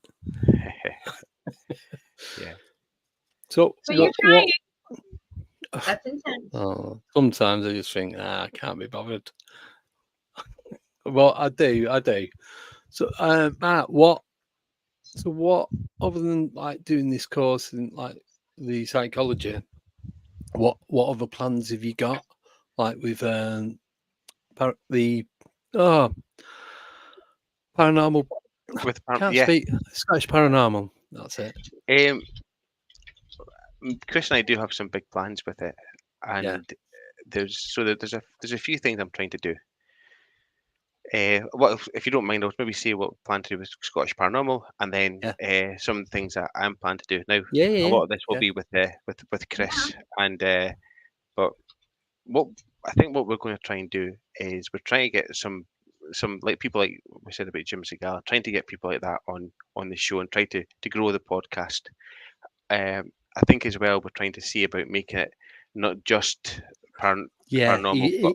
Chris rang me up a couple of weeks ago asking me about if he changed the name, how it would affect it, and it'd be like your algorithms will go straight back down to zero because it won't recognize it as anything. You may as well just start another podcast. Because he was saying he wanted to not step away from the Scottish bit, but he wanted to make it more open to other areas. Yeah, so that's the thing that Chris is looking for. I'm certainly I certainly like that. I also think there's a lot of value in the Scottish part because there's a lot of parts to like the Scottish Paranormal, and I don't feel that it's getting enough attention. No. And being a bit silly, but if the one thing I really like is the fact that if you look at Scotland, if you look at people like Walter Scott in particular, Walter Yeah. Scott was a big influence on people like Mary Shelley, Bram Stoker, and Mary Shelley actually lived in Dundee for a while. She lived quite close to where I lived, and then after that she wrote Frankenstein's Monster. So I don't know if there's a connection, but those people then went on to inspire others. And we look at Netflix nowadays, you see all these paranormal shows, they all have a vampire or a monster. But the root cause was people like Walter Scott, who in turn was looking at things like Scottish folklore and then writing about them. And I don't know if there's a connection now, but you still, if you look at a lot of modern day movies, like a really good one would be Prometheus, the Alien movie, and there's a few movies like that, or Hellboy, where they would find something mysterious in Scotland, and then that would start their adventure coming off. So I feel that there's a lot of mystery in Scotland. I think it's seen as quite a mysterious country, and what I'd really love to do is actually just kind of unravel the mystery and trying to make it a bit better known about what sort of mysteries are in Scotland, because there is so much. I was saying about that vitrified fort. Now that's hardly known about. You wouldn't even know it was there. You just think it's a normal hill, but that's there's 60 of them in Scotland, and it seems to be a very almost unique Scottish phenomenon. So I was trying to. I would really love to unravel more about what's happening in Scotland, but at the same time trying to make it a bit bigger and a bit more mainstream. So that's the hope anyway. A few other ideas I'm trying to do. So I was saying before, I'm still trying to keep my hand in with AI. And I believe that things like, like the Chat GDP, I think there's a couple of things that we could do with that. Yes. I think though some people are a bit ahead of me, and I don't have time for. Once you get your head around it, it's easy, but it then still doesn't do what you want it to. It might just be me, but when it works, it's good. But can I show you what it did to me the other day when I thought I was speaking to somebody? Right. Hopefully it'll pick it up. Let me turn the volume up on my iPad. Wrong button. So it never used to do this, but this is what it is. This is how it works now. Right, 1 second. Hi, can you tell me why the it's only coming out one speaker? Wait 1 sec. Can you tell me why the sound is only coming out of one speaker on my iPad?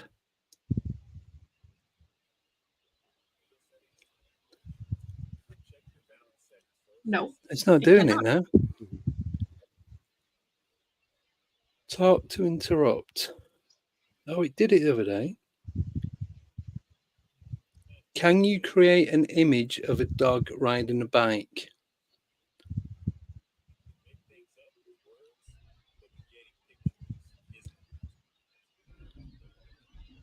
Can't hear it. Oh, it's thinking.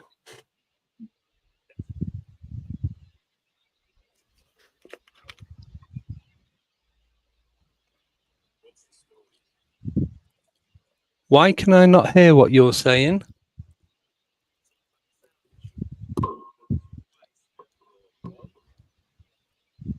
you hear that? Nope. It actually sounds like I'm talking to someone from a call center.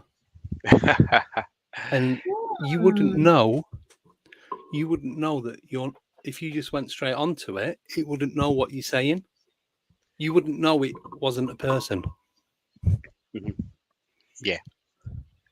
That sort of AI, I don't think it was going to be very useful when it comes to UFOs. What I think is going to be really good with things like, it might not even be LLMs, but things like chatbots would be to gather accounts quickly, because I don't know if you've done investigations, but they take a long time to actually, maybe take you a few days to actually meet with the witness, and then you have to speak to like radar control, all these people. It takes ages, and then to write it up and then send it away. Yeah. As you're saying about memories changing over time, that does happen. So being able to get the account as quickly as possible is going to be one of the best and one of the easiest and one of the most efficient ways of using AI. There's a fair few things that we could do with AI. I don't think it's going to be a complete game changer. I don't think it's going to be able to tell us everything about the phenomena, but I think it could give us a few handy hints. But yeah, it's LLMs are getting more and more powerful, though. They're very, very interesting. Yeah. See, whereas before you could tell it was a robotic voice, whereas this, it's like you're looking for a man inside the iPad. It's that convincing. Yeah. You can't hear it. Yeah. You have to be a very, very small man to fit inside an iPad. Oh, he might be two-dimensional. You never know. Yeah, he might be multi-dimensional. Yeah. There you go. Yeah. I was actually I tried to attend a few conferences with AI, and so I do actually try to keep try to keep up professionally with AI as well. And there was a bank that were actually looking. They were just saying that the quality of the call centers seems to be replicated with things like chatbots, and so neither of them seem to be absolutely perfect. So they save themselves a ton of money by having a chatbot rather than speaking to a call center and not getting anywhere, basically. Yeah. It does, when it works, it does save time, because if I go onto a show and someone asks me to do a bio, it's like I just go on there and go, "Can you give me a bio for Andy on Alienate UK?" And it will go into all the different platforms I'm on, and it will take the information and create it. It's like that saved me about half an hour, 40 minutes. I just copy and paste it. It's brilliant. I think that's where, like, going off from paranormal, I think that's where it's going to a lot of benefits from there. I know people are worried about jobs, and I don't know the answer, but certainly if you're like have to write a lot of reports or report heavy work, getting things like ChatGPT to do it for you takes a lot of stress out of it. So definitely. Yeah, it's and creating images.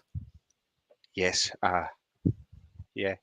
Again, it wouldn't be great for paranormal, because it's all these things are trained, and the training data that they'll be using will be things like from like Arnold Clark, so like Arnold Clark. What's it? Kenneth Arnold. Sorry, Kenneth Arnold's like flying saucers. Basically, if you actually ask it to do something like that, it'll be a flying saucer. So it's not going to really be very good for like drawing up a description. That's one of them. So mine was Yeah. an alien doing an investigation in a cemetery with a UFO. And it is quite basic, but it's there. Yeah. This is fun. I just tried the bio thing. It says nice things. Yes, it does. That's And how I've done. That's how designer. That's how I've done the description for the YouTube channel and Facebook and TikTok and Instagram. You could have spelled my name right in it, though. Did I not? No. Where? In the channel description and everything. Somebody pointed that out to me earlier. But nobody can get my name right. Yeah, it's not perfect. Oh well. Yeah, it's don't blame me. It was AI. Was it? Yeah. Yeah. But yeah, it's I don't think there's going to be much use in that. Or also, if people take photographs of it and use and try to use some sort of photo enhancement, I don't think it'll be very useful for that.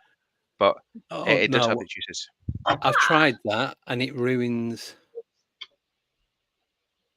It ruins the picture. Yeah, it would do. These things, like say the one I know probably best is Microsoft's. They've got an AI imaging system, and it's designed for specific things. It's designed to telling people about the emotions of people, locations, brands, age, and things like that. It's not trained to detect UFOs.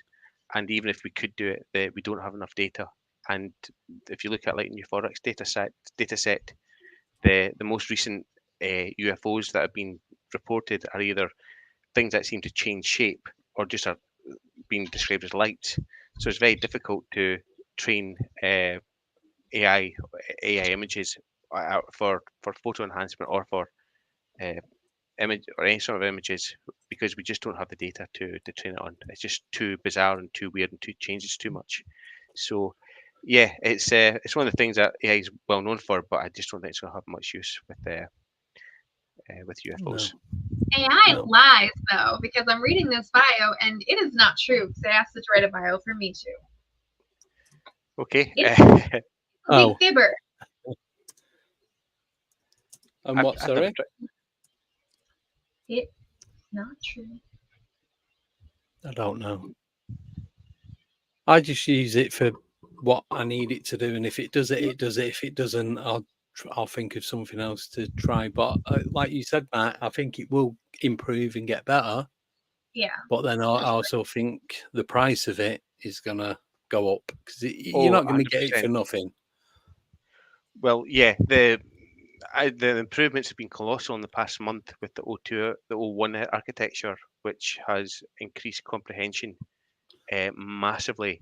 But when it comes to price, I don't know if you're aware, but OpenAI want a data center that costs $250 billion. Wow. And then they said to Microsoft, actually, no, we don't need one, we need 5.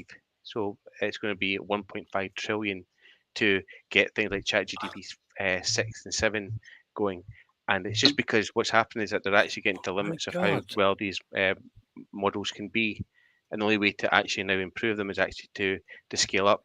And we can see that already with NVIDIA becoming the world's richest company, because that sort of the thing that we use for like graphics and video games is actually ideal for this sort of things for language models. So yeah, the price of it is already going colossally high, and it's now people are starting to think is it even worth it, because okay, it's good, but 1.5 trillion dollars is a lot of money. So yeah, just a little bit.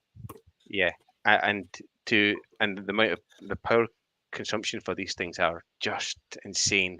Like Google Gemini, you couldn't actually AI needs trained constantly, or it starts to degrade. And if you were to train Google, like say for example Google Gemini, that would, if you did it, say for example in the southwest of England, it would take down the entire power grid of the region. It would just take all the power basically.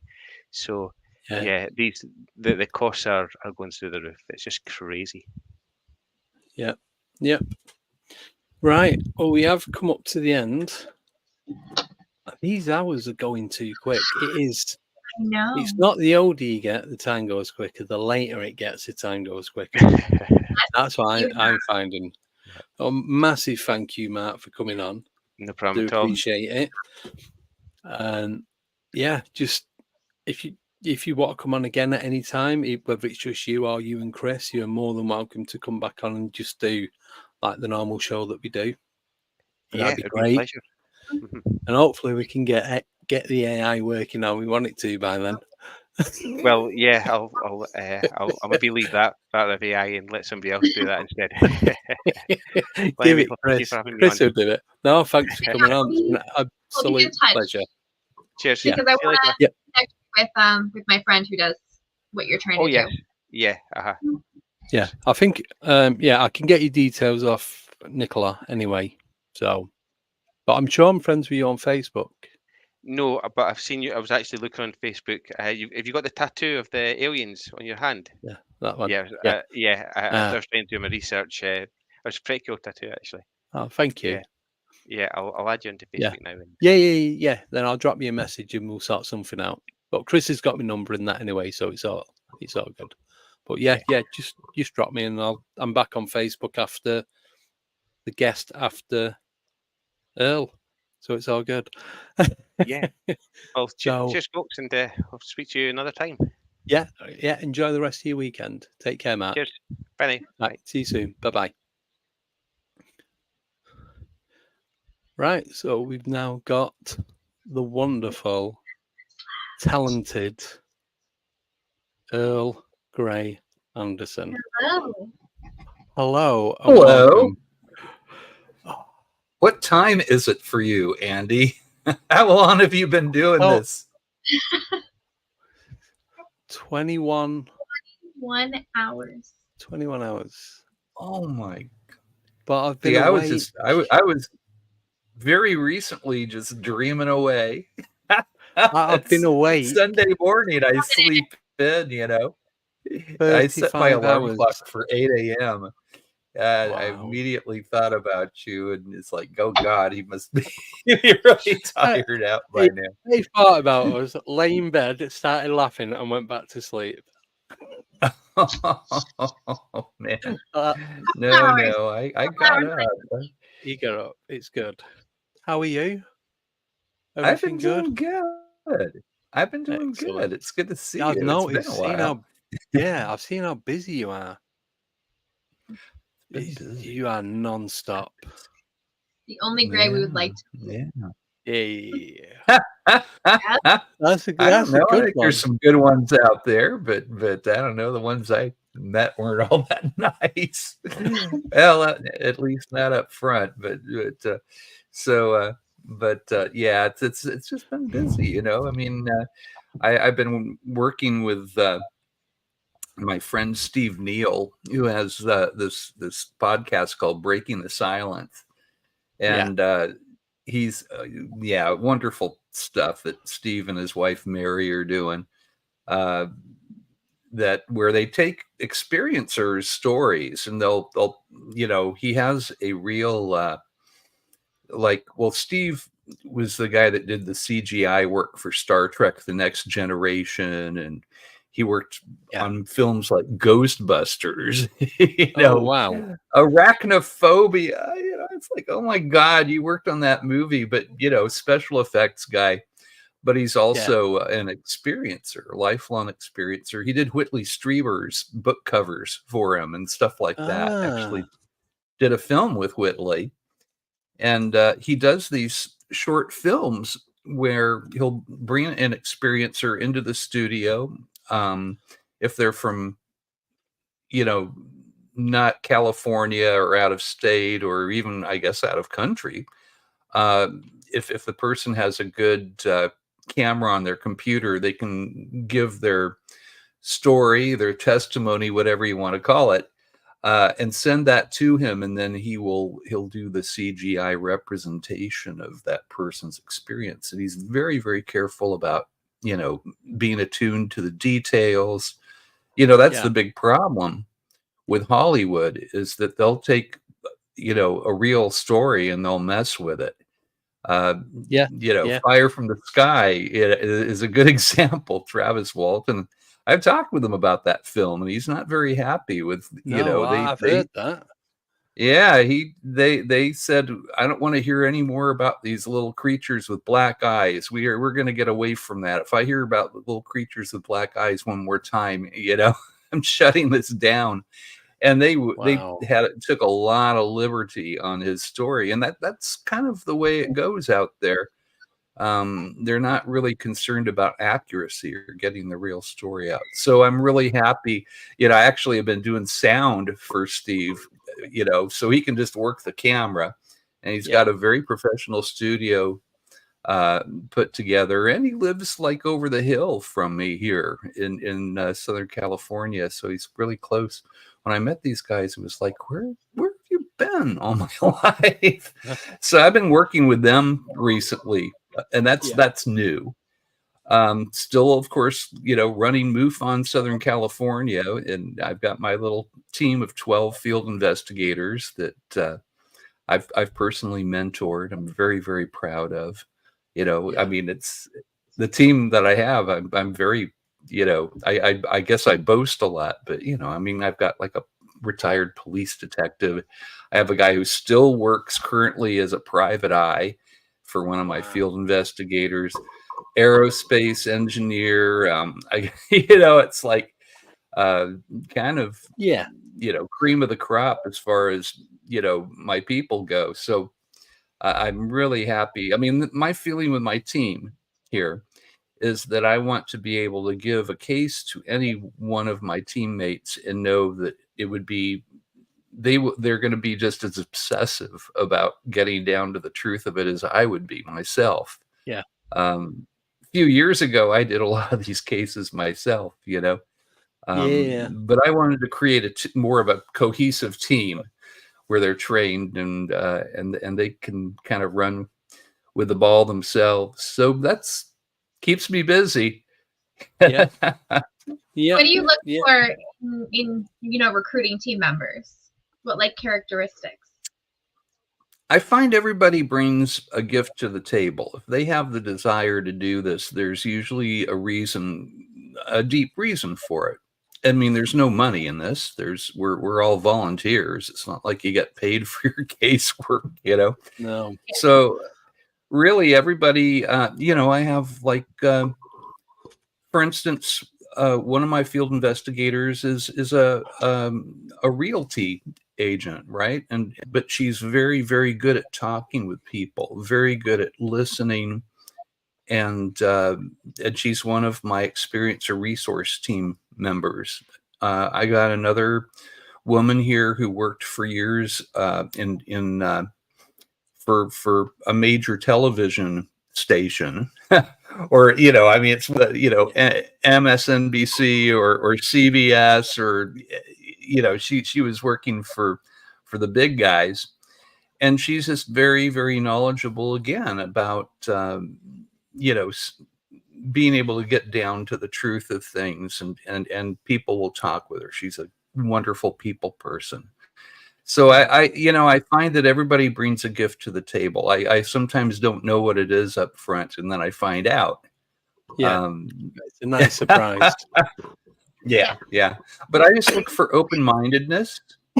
I look for people that can walk a tightrope of, you have to be able to hold skepticism in one hand and hold and have an open mind at the same time. Because we do get our occasional hoaxes, not as often as you'd think, but every now and then. Or you'll have somebody see a drone with a little lights going around, and they have to be able to distinguish between something that's normal that you'd see in the sky, but not very common. You have to know your Mylar party balloons from your flying saucers, pretty much. And that comes with time, that comes with work, that comes with how many cases you've got under your belt. But everybody brings a gift to the table. That's what I found. So what's your kind of process like? Andrew, you turned into a little alien in a jar. No, what was that, Nicole? What's your kind of process when you bring somebody new on? Do you partner them with somebody who's more experienced? MUFON has a training program that's pretty, they've always had that. When I joined MUFON and became a field investigator, it was 10 years ago, and it was kind of an open book test. We have a field investigator's handbook that's wonderful. It's kind of based on how Dr. J. Allen Hynek used to do his investigations for Project Blue Book. Jacques Vallée's methodology plays into there. And that was kind of what I learned from. It was sort of an open book test. But now they have a thing called MUFON University, where that's all, you take classes, and they're all virtual online. And you pass a class, you have to take the test and all that, and then you move on to the next thing. And it's a little more thorough than it used to be. Now, me, I'm thorough myself. So when I had the open book test with the field investigator's handbook, I'm like sitting there. I'm a retired nurse. And when I was in nursing school, I was the guy with a big box of flashcards for every little medication, every little side effect, and this and that, right? When I graduated from nursing school, I had like 3 big cardboard boxes filled with homemade flashcards. So I'm pretty good at that, getting to the crux of stuff. I guess I learned how to study as a young man. But now I think the process is a little smoother and very, very good material. And of course, MUFON has been doing this since 1969. So you're working on all of these years of phenomenology, and it's a good process. Yeah, it's a good process. But I like people, everybody, it's really true. They all bring their own gift to the table. Sometimes I don't know what it is, and then suddenly it's like, oh my God, Yeah. Okay, Yeah. like my police detective. All right, that's Richard Banazak. Lives in San Diego here. And when he came on board, I'm thinking, oh, he'll be really good with the nuts and bolts stuff, I bet. A police officer, just the facts, ma'am. But it turned out that he's just amazing with the experiencer cases. He is very open-minded, and I just started giving him a lot of the experiencer cases because he was so good with the people. He wasn't judgmental with them. He was kind of, I realized he's like the police officer that you wanted to have come to your door. It's not always that way, right? But he's the guy that he investigated and closed the jackrabbit abduction case. If you've heard about it, it's kind of gotten a lot of traction recently. It was kind of. I could tell you about it. You want to know about that case? I'm sure you've told me about it. I'm just trying to think. I think I might be getting. Yeah, tell me, and I'll. Tell me, because I don't It was know. kind of case of the year last year with MUFON. They ended the symposium in Texas last year with Richards, presenting this case. Well, it was 2 women that were they were both in the Navy, and they were stationed in San Diego. And they were both they came to the end of their service, and so their commanding officer said, well, I bought a car and I need to have it driven from San Diego out to, I think it was Utah. That's where he lived. And it's because they were talking about doing a cross country trip to kind of celebrate being honorably discharged and all that good stuff. Yeah. So these women, they're driving their commanding officer's new car across the country, starting in San Diego. They get to Colorado, middle of the night. I even know what song they were listening to. They were listening to Steely Dan's song "Dr. Wu" from the Katy Lied album. Good album. And a weird song. Well, they noticed that the whole road was occluded with jackrabbits. If they kept on driving, they would have been running over these jackrabbits, and they were extraordinarily large jackrabbits. And the women were, at first, they stopped the car and they're looking at the scenario, and so they look like 4-foot tall jackrabbits just standing across the road, like a barrier. I do remember that. Yeah. So okay, so they're looking at the scenario. They both get out of the car to get a better look and to figure out, what to do. And God's own spotlight comes down from the heavens. Everything's lit up, and the rabbits all turn around at once, and they were no longer rabbits. They were our little gray friends with the black eyes. And the next thing that these 2 women knew is that they're being pulled up into the air towards this massive spacecraft. It looked sort of like it wasn't so much a flying saucer. It looked like an inverted bowl, sort of flat on the bottom and curved on top. The next thing they know, it's 4 hours later. They come to, like, out of some kind of a trance. They're in Utah. Their car is outside, but the miles didn't show up on the odometer. The women had radiation burns, pretty sick to their stomach, and you know, it wasn't, you know, the one woman, but they were in Utah where they were headed for, so they were, you know, near family and stuff. The two women remembered being elevated up to this craft, but that was the last thing that they remembered. And I can actually mention the one woman's name because she's gone public, Susan Alloway. She went to she started looking up stuff about UFOs. I mean, she remembered enough that she knew those weren't 4-foot tall jackrabbits. There's no such thing. And I believe she went to Preston Dennett first. He connected her with Debs Shakti Bueller, who's a hypnotherapist. And Debs was able to hypnotically regress her, and everything came back, you know, and they were in this craft. This case had so much evidence behind it. For instance, the one woman, she went to, she had to have a MRI done of her abdomen for some other issue, and the doctor's asking her, well, when did you have surgery on your appendix? And she had never had surgery before in her life, and she was telling him, well, I've never had surgery, never before. And he said, well, it looks like you had some kind of laser surgery done, but there's no scar. It just, but your appendix, it looks like it was healed somehow, like you were going to have a burst appendix, and somebody cauterized it. It's a crazy case. It's a case that just keeps on giving. Yeah. So that's, you know, that was Richard's case. Now this is my police detective, you know, just the facts man.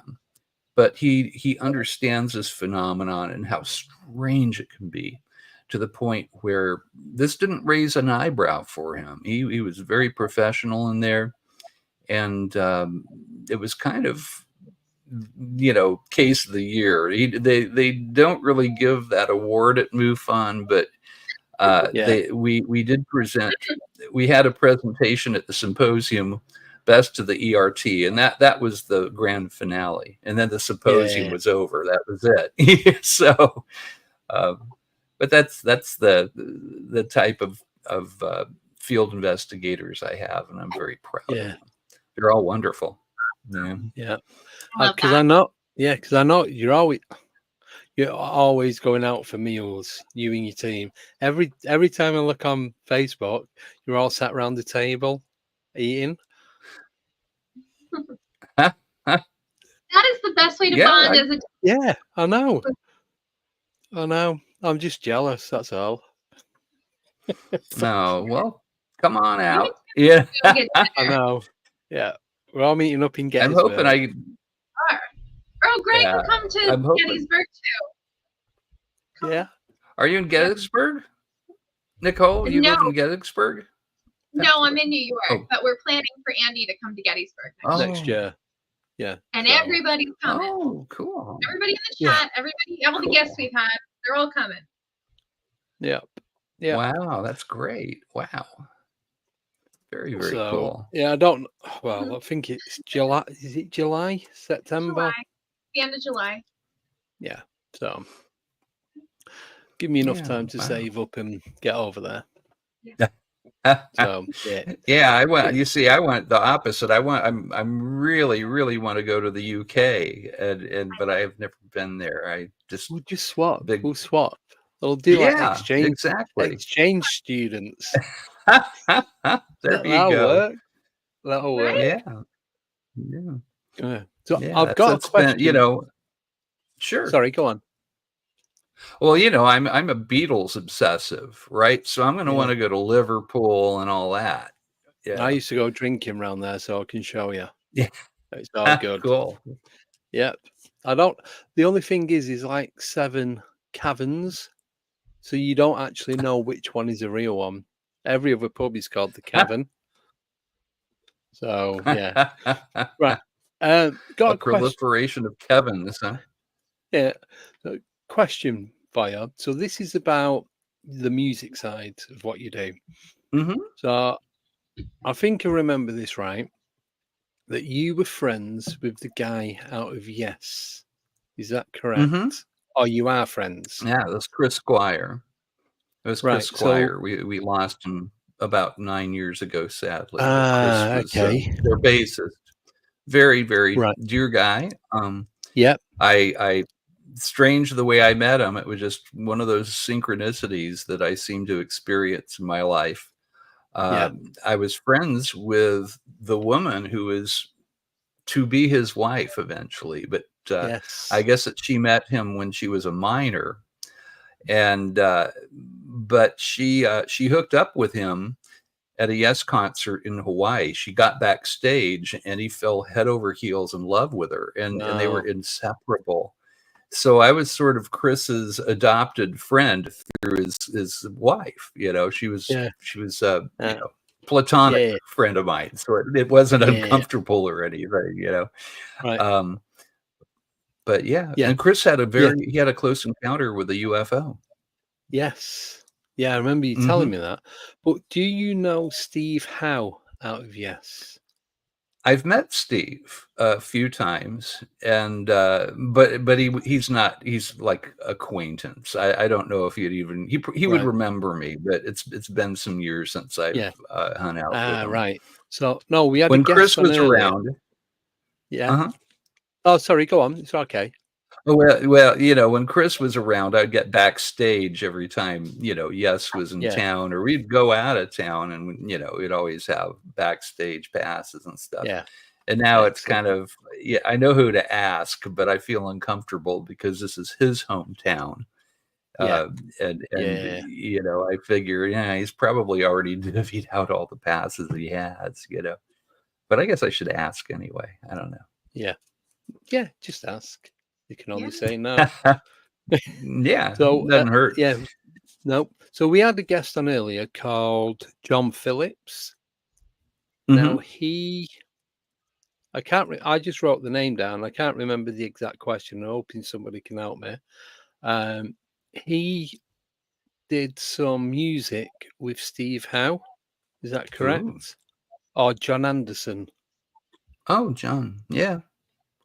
So Well, John was a singer for many, many years, and Right. he's kind of gone solo now, but he's sort of the iconic voice of Yes.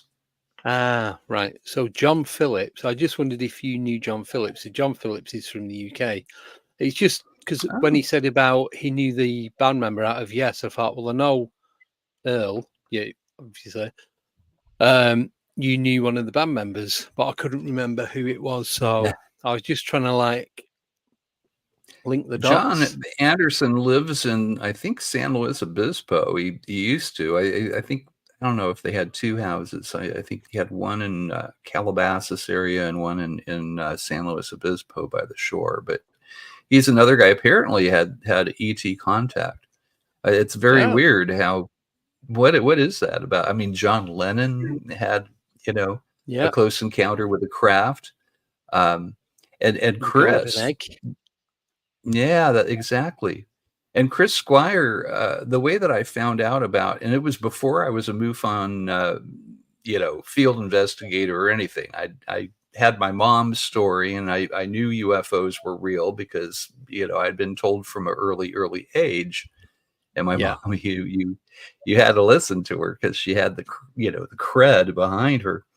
Wasn't just some crazy person talking about UFOs. She was, you know, headhunter for Lockheed and you know, all the military industrials out there. That was my mom's clientele. So, but it was maybe 3 a.m, and you know, Chris would come to town, and they'd usually rent like a long stay hotel if he's going to stay any longer than a couple weeks or so. And he tried to work the tours so that they would end up in Los Angeles and then they would stay. They were living, he and Scotty were living in Phoenix, Arizona at that time. That was their home base. So it's about 3 a.m, and we had a couple of bottles of wine. We were, you know, a little talkative, and he brought up how he said, well, Earl, I had a weird thing happened. And he talked about 1977. He was on tour in the UK, and that each band member had their own individual caravan driver at that point. They didn't want to drive in the same bus. So they all had their own drivers and their own, like a RV is what we would call that, Nicole, but it's a caravan in the UK. So he had the guy, they were in But I've been hanging out with Andy long enough. I get the gist of the UK. Oh, okay. Yes. There you go. Yeah. So anyway, they're sort of in a remote area, and he needed to use nature's bathroom, right? He had to go pee on a rock, more or less. Again. So he had his driver pull over. And so Chris is out there, peeing on a rock, and he felt stared at, and he looks up and he said, and I'll try to do his voice right, but it's going to be terrible. It won't be as bad as Dick Van Dyke and Merrick Poppins, but he said, I woke up and what the hell? It's like a flying saucer out of a movie, out of an old science fiction movie. It was silver, sort of not chromed, but this dusky silver. And that's all of Chris's voice I'm going to do. But he said that there were garish lights like a carnival ride that were spinning on the bottom of this thing, like flying saucer with a little cupola on top. Yeah. And he said that he zipped up, and this thing was maybe 40 feet away from him and maybe 35 feet, 40 feet in the air. He's looking up at it, and it tilts to its side. And he said it shot off so quickly that if he had blinked, he would have thought that it had disappeared. And this is 3 a.m. He's telling me this crazy story, perfectly serious. And I asked him, it's like, well, were you on LSD or anything? And he was so mad. He's like, what's not on LSD? We were going to play a concert that night a couple hours later, Earl, the intricacies of Yes music. I wasn't on anything. And it's like, well, I had to ask. And, my knowledge at that point was pretty limited about UFOs. I knew what my mom kind of told me, and I think the subject actually made me feel uncomfortable in some ways because, all the scientists like Carl Sagan, they poo-poo the idea, and I didn't know what to make of the phenomenon. But I did remember, he said, who do you suppose was flying that thing and why me? Yeah. And I remembered Jacques Vallée's Us from the Future hypothesis. And I don't know how this came out of my mouth, but I told him, well, maybe it was the musicologist from the future. Some people think that some of the UFOs are actually time machines. It's us, going back. And I know that John Lennon had a similar experience, and maybe it was the same guy. Went to see John Lennon. He went to see you. Maybe Beethoven or Mozart was next on the list. And Chris was the one time he wasn't very demonstrable about emotions and stuff, but he came over with his big giant arms, he's like a bear, literally lifted me up in the air and said, oh, tell me that one more time. You got a Post-it note from the refrigerator and a pen. And I said, well, maybe some UFOs are. I said, no, just put it plainly like you did. I said, aliens are us from the future. And he writes that down. And anyway, I kind of forgot about it. It was an interesting story. But a few months later, I went to see Yes play a concert. Actually, it was maybe 8-9 months later. It was a while. Yeah. And they had a new song that they premiered called Aliens Are Us from the Future. By 15 minutes of Andy Warhol fame there, I guess. He still got that. Now, Steve Howe didn't like the song. He didn't. Did he not? Howe didn't like the song. So he wound up recording it with in a band called Squacket, Squire and Hackett. It was Steve Hackett from Genesis. And Chris, it was his little side project. It's a beautiful album. And you can hear that. if you put if you go to the YouTube machine and you put in Chris Squire Aliens, the song will pop up. Or if you put in Squacket, like SQUACKETT, Aliens, that song will pop up for you. And that's the origin of it. Yeah. But, And when I started, when I joined MUFON, I hadn't talked with Chris in a while. And, Chris got leukemia. That's how we lost him. It was very, very sad. And Scotty actually had to hold the phone up to him. He was in the hospital. But Chris wanted to talk with me before he left this planet. And I got to tell Chris, I said, I've become a MUFON field investigator, Chris, and I'm going to find out who the hell was flying that thing. I'm going to find out who was piloting that. I haven't. I hate to say, but I still think that maybe that was what I told him was the right answer, or close to, maybe. Yeah. Either that or ET is very interested in prog rock and Beatles. That's a possibility too. Yeah. You never know. I close with this. Blue Shift said musicians do attract the phenomena in many cases. Do you find that to be the case as well? Yeah. They musicians make really good UFO investigators too. My chief investigator is a monster guitar player. He's got sort of a rockabilly band, but the man can play just like Jimmy Page from Led Zeppelin. He can play whatever, Yeah. He's a lot better than I am. I'm good. I'm a good lead guitar player, but I can't. Yeah, good. I'm getting old, and my fingers are not as nimble as when I was young. It's the old arthritis crap coming up at age 66. Yeah. But Gino's a great guitar player. My old state director, Jeff Krause, he's a guitar player. Ron James, he put out a video for MUFON about he's a musician.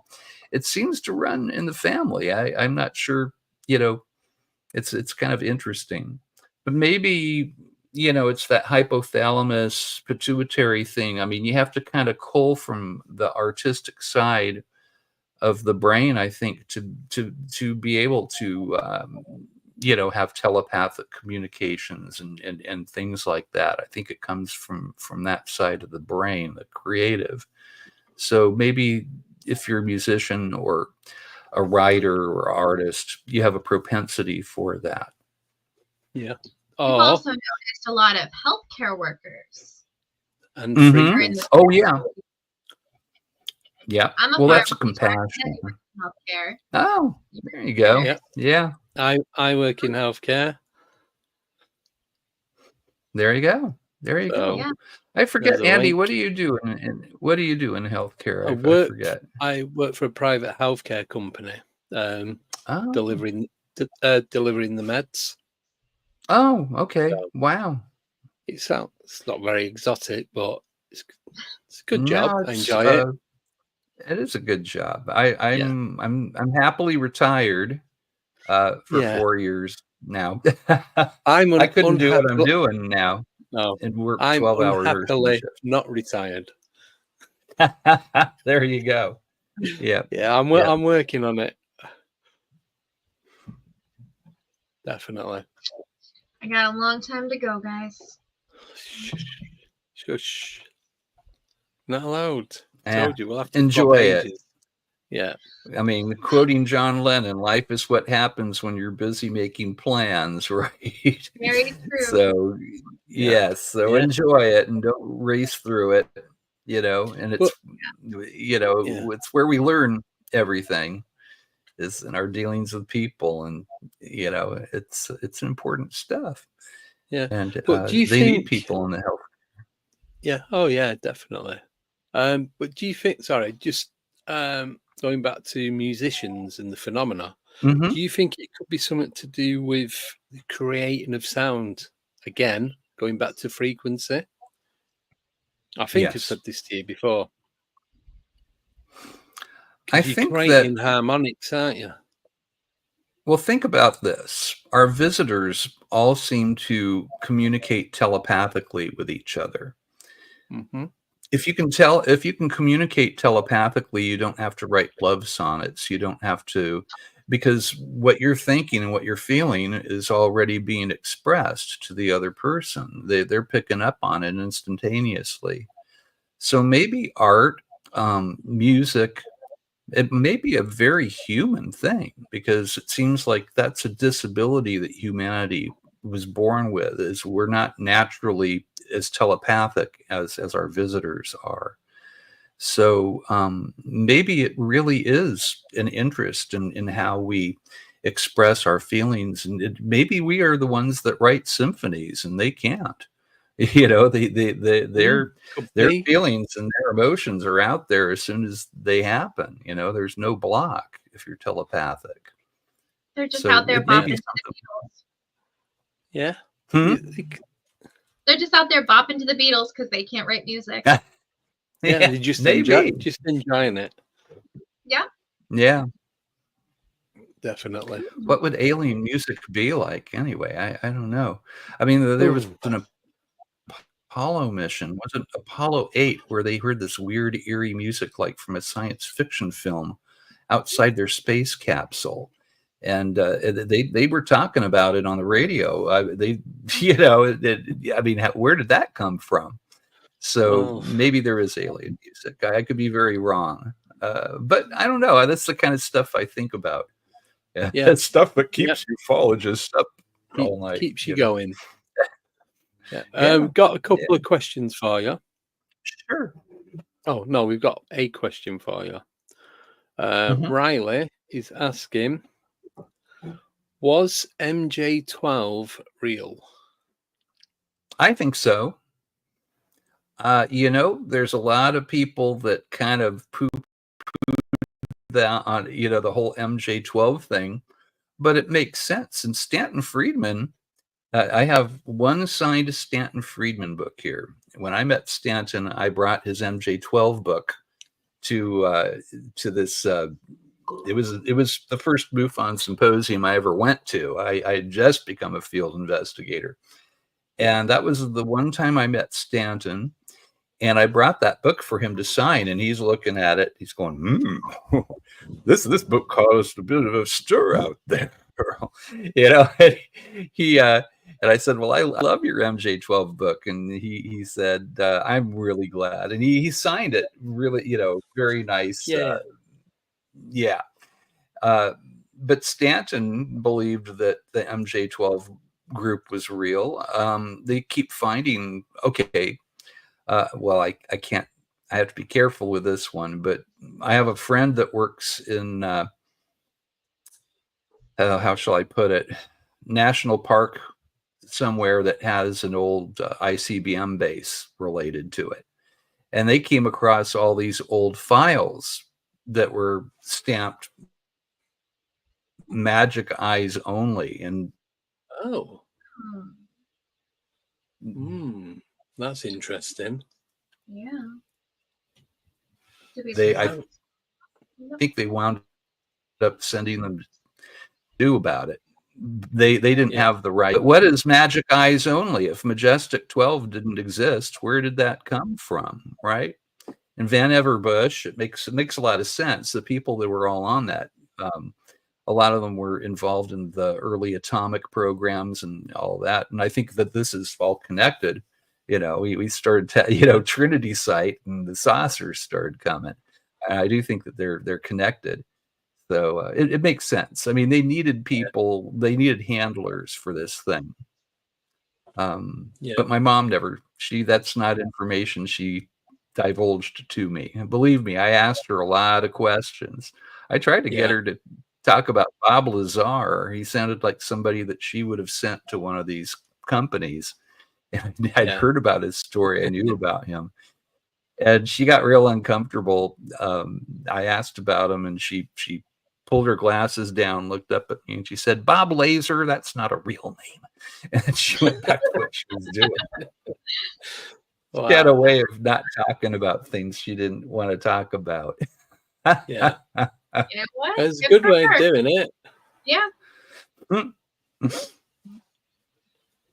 Well, after they erased him, Bob Laser wasn't a real person, supposedly, so he didn't exist.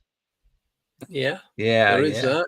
Well, I don't know. My mom, okay, well, the reason why I asked her that, okay, is I had a friend in high school, and he had graduated. He was a couple classes ahead of me. His mom was my old math teacher who flunked me. She did not like me. I was never good. I was never good at the right brain stuff. I'm still not. I had to work for, a C in algebra like I would work for an A+ in anything else. Wow. But I think I was maybe about 17 or 18 years old, and he was a little older than me. But my mom knew about his gift, and he was a natural math whiz to where, everybody knew. His mom would always brag about him. He could look at a line, of numbers and tell you which one didn't belong in there. Mm-hmm. So apparently Northrop was having problems with their mainframe computer, and my mom, on a whim, sent him out to try to fix their problem. And he was gone for about a month, and his mother was worrying. Okay, his mom did not like me. Okay, she was, she literally gave me an F in math, and I tried. I really did try. But she, I get a phone call from her. My son's been gone for almost a month. Where did your mother send him? I haven't heard anything from him. What the hell, And I put my mom on the phone, and she said, well, I sent him to an aerospace company, and I've worked with him for a long time. And, I'm sure he's fine, but I don't know. I can't get a hold of him. This is his job and his business. So anyway, he comes back with a new car, a wad of cash. And this guy was he was the nerd, like the nerdiest guy, right? Yeah. Not even a cool nerd. Sorry, Robert, if you're listening.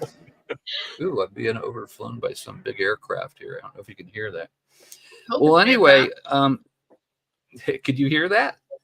They must have flown right. It sounds like an old World War II plane or something. But anyway, he came back from this assignment that my mom sent him out to, Northrop. All right. And he said, so you want to know how I got this car and the cash and everything, Earl? And he said, let me show you. He goes into his house, and he comes back out with like an old readout, like the computer readouts that they have, where they're segmented and all together, and they have all the lines and a bunch of numbers that went down. Yeah. Well, he holds it up in the air, and it goes flop, flop, flop, flop on the ground. And there was one number circled in an old orange grease pencil, is what they used before the marker pens in scientific situations. So he said this number here shut down their entire computer system, and they couldn't get it running. It shut them down. They lost millions of dollars. And I figured out I figured out where the glitch in the computer was. And that this is how they paid me, and he had like pretty hot car. It's brand new, Wow. And this was, it's not like he had a regular job, he's kind of a at-home guy. So that was the kind of people my mom would work with. And Bob Lazar sounded like the same type of guy, he's Caltech, but and supposedly he did have a doctorate, but it was erased. Because I know people that knew him at Caltech. The head of security at Caltech says everybody knew Bob Lazar. His story is true. We had if he steps foot on campus, arrest him immediately order. So I actually believe that. So, but I asked my mom, and that's why, it's like, it sounds like somebody my mom would send out. Maybe she did send him out. If she did, she didn't. She wouldn't cop to it. It makes sense. Mm-hmm. Yeah. I don't know. I read his book Dreamland. It was pretty right on. Everything that I read in here in that book kind of aligns with what I've found through toil and study and listening to other people that work in these programs, these special access programs. So, yeah.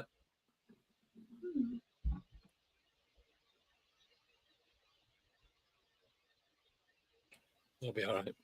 I think Earl's froze. Yes, he has. I like Oh no, be back. Bob Lazar. Stanton Friedman again. Now, Stanton. Yes. Activity problems here. It was the UFO no. that just flew over. Did I disappear? No, Issues. because you said I was I was buffering there for a second. Yeah, I think we're back. Yes. You mentioned BL, so Yeah. Okay. I think that's what it was. Maybe I was talking about Certainly. something I shouldn't have been talking about, right? Homing in. Oh my Yeah. goodness. No, it's all good. Somebody in It's still officialdom didn't going. like the topic. Yeah. Like, no, he asked his mum, like, shut it down. But no, it's all Yeah, good. yeah. Oh. There you go. Yeah. So we've only got about 5 minutes left. All right, we have a question. Oh, Yes. Yep. bring it on. This is So- from Lucian. When Earl goes on a Oh. MUFON case, does he find the contactees have an interest in the UFO alien topic more so than the average Joe? Does an interest in the topic factor in? That's a good question. I know. It's usually people are usually completely surprised. I now there sometimes it will be what I find very often is that they come from a military family or their father or mother worked in officialdom and in a military, I think there's a lot of interest in our nuclear arsenal by our visitors. A concern, I think. I hope it's concern. I hope they're not, taking notes to see how they can, blow us up. But so far, we're the only ones we're shooting at them. They're not shooting at us. Not usually anyway. So, no, I don't think that I haven't really noticed that people that had an interest in UFOs see UFOs more commonly. Sometimes there's a vested interest. With me, I had the interest, and I never saw a UFO myself until 4 years ago. And when I did, it was close. I mean, I was 40 feet away from it. It was right there. I had to quit my nursing job because my feet went completely numb after that encounter. And that was 4 years ago. So, and I didn't act. I was embarrassed. I didn't even put in a case report about it because I didn't do anything that I'd been trained to do. I didn't take a photo, didn't take video.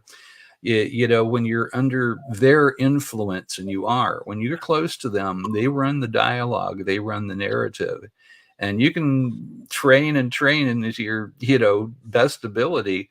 But it's sort of like the Jedi mind trick. It was exactly like that. This isn't the UFO you're looking for. The closer I got to it, it's like, that's an ugly UFO. You're going to be late to work. You need to, hit the gas pedal. Yeah. And I think that I was being shown something purposefully. I think that they know well what I do. I think that probably, the reason, obviously, that I'm into this, what I'm into, is that my mom was a part of it. I mean, she worked in an underground facility in the 50s, and she's the one that told me UFOs were real. Yeah. So, and she was pregnant with me when she worked there. It was a mile under the desert, she said. So you've been there. Yeah, I know. That's she nuts. Said that herself. I know. Yeah. I was bugging her. I was maybe 22 years old. So we're talking a long, 40 some years ago. Yeah. And, but I was bugging my mom again, trying to get more info. I said, just tell me something else. What were you guys doing down there? And, you told me about the little city under the desert. Why, and what? And she walks away, and then she stops in the hallway, and she turned around and comes back. And she said, I'll tell you one more thing. You were there. You were there too, Earl.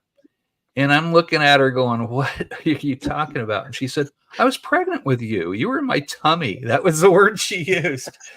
It's like uterus, Mom, not but that was, that's what she said. Yeah. You were in my tummy. So I don't know if that had something to do. She wasn't lying. No. No, here I am, told you the obsessed truth, about and- it. Yeah. Wow. I love that story. I really do. That's so Yeah. cool. Yeah. I'll tell you something. It was confusing to me. You know, I went to pre-seminary classes. I was planning on being a minister when I was, you know, in my late teens. I'd you know, gone the full spectrum. You know, I was the kid, Yeah. you know, playing with LSD and stuff like that. And then I had a conversion. And my mom, you know, she talked a lot about this back after I took her to see Star Wars in 1977. Well, at that point, I didn't have room in my pantheon for God and ETs. So she's telling me stuff, really what I wanted to hear for many years, but she wouldn't, you know, she's like, Star Wars, you can't believe how close it is to the truth. And it's not far-fetched. The different beings, the different spacecraft, it's just like that, son. But they'll never tell the public. And, you know, she got, and I almost wanted to go, la, la, la, I don't want to hear this, you know. Yeah. Where does God play into that, you know?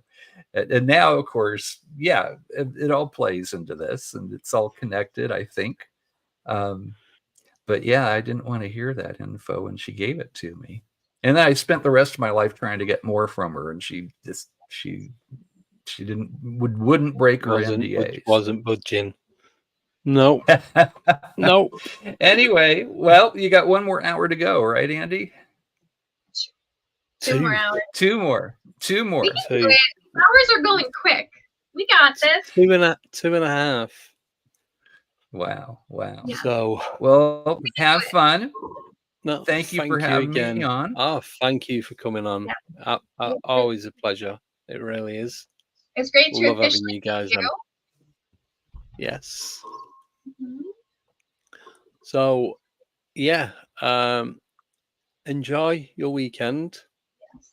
Don't have too much fun. What's left of it? Yeah, you've got more than I've got. The rest of mine. Yeah, you've got 7 What was hours that? more than I've got. So I'm gonna be sleeping. there for you the go. rest of my weekend. Yeah. We Andy's proved the partying. flat earthers wrong in one fell swoop, you guys. You know, we all have different time zones here, right? There we go. Andy is There we GMT, I think, and Nicole Yes. is Eastern Standard, and yeah, you need a globe to have that. But anyway, Yeah. All right, you guys. Thanks Thank for having you me so on. much. And hopefully you'll be back on again soon. Yeah, anytime, Everybody- Andy. We're old buddies. Yeah. Everybody, Excellent. go head over to part 8, the final part. Yes. Mhm. Oh, Final we're getting Final there. countdown. It is. Nicole's going to sing that on the intro for the next one. Oh my God. Right. Take care, Earl. And thank you again You for too. coming on. Thank you, you guys. Cheers. Bye-bye. Cheers. Bye. Bye. Right. So we are going to final part 8. Going to end this. I'm going to eat my sandwich that Becky has made for me, and he's still here. And I'm just watching the bread go hard. 4 So minutes? I need You got 4 minutes to start the sandwich. Let's go. make it 5. All right. You can have the extra Right. minute. Right. See you in 5 minutes. I need to get another energy drink. Oh.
Goodbye.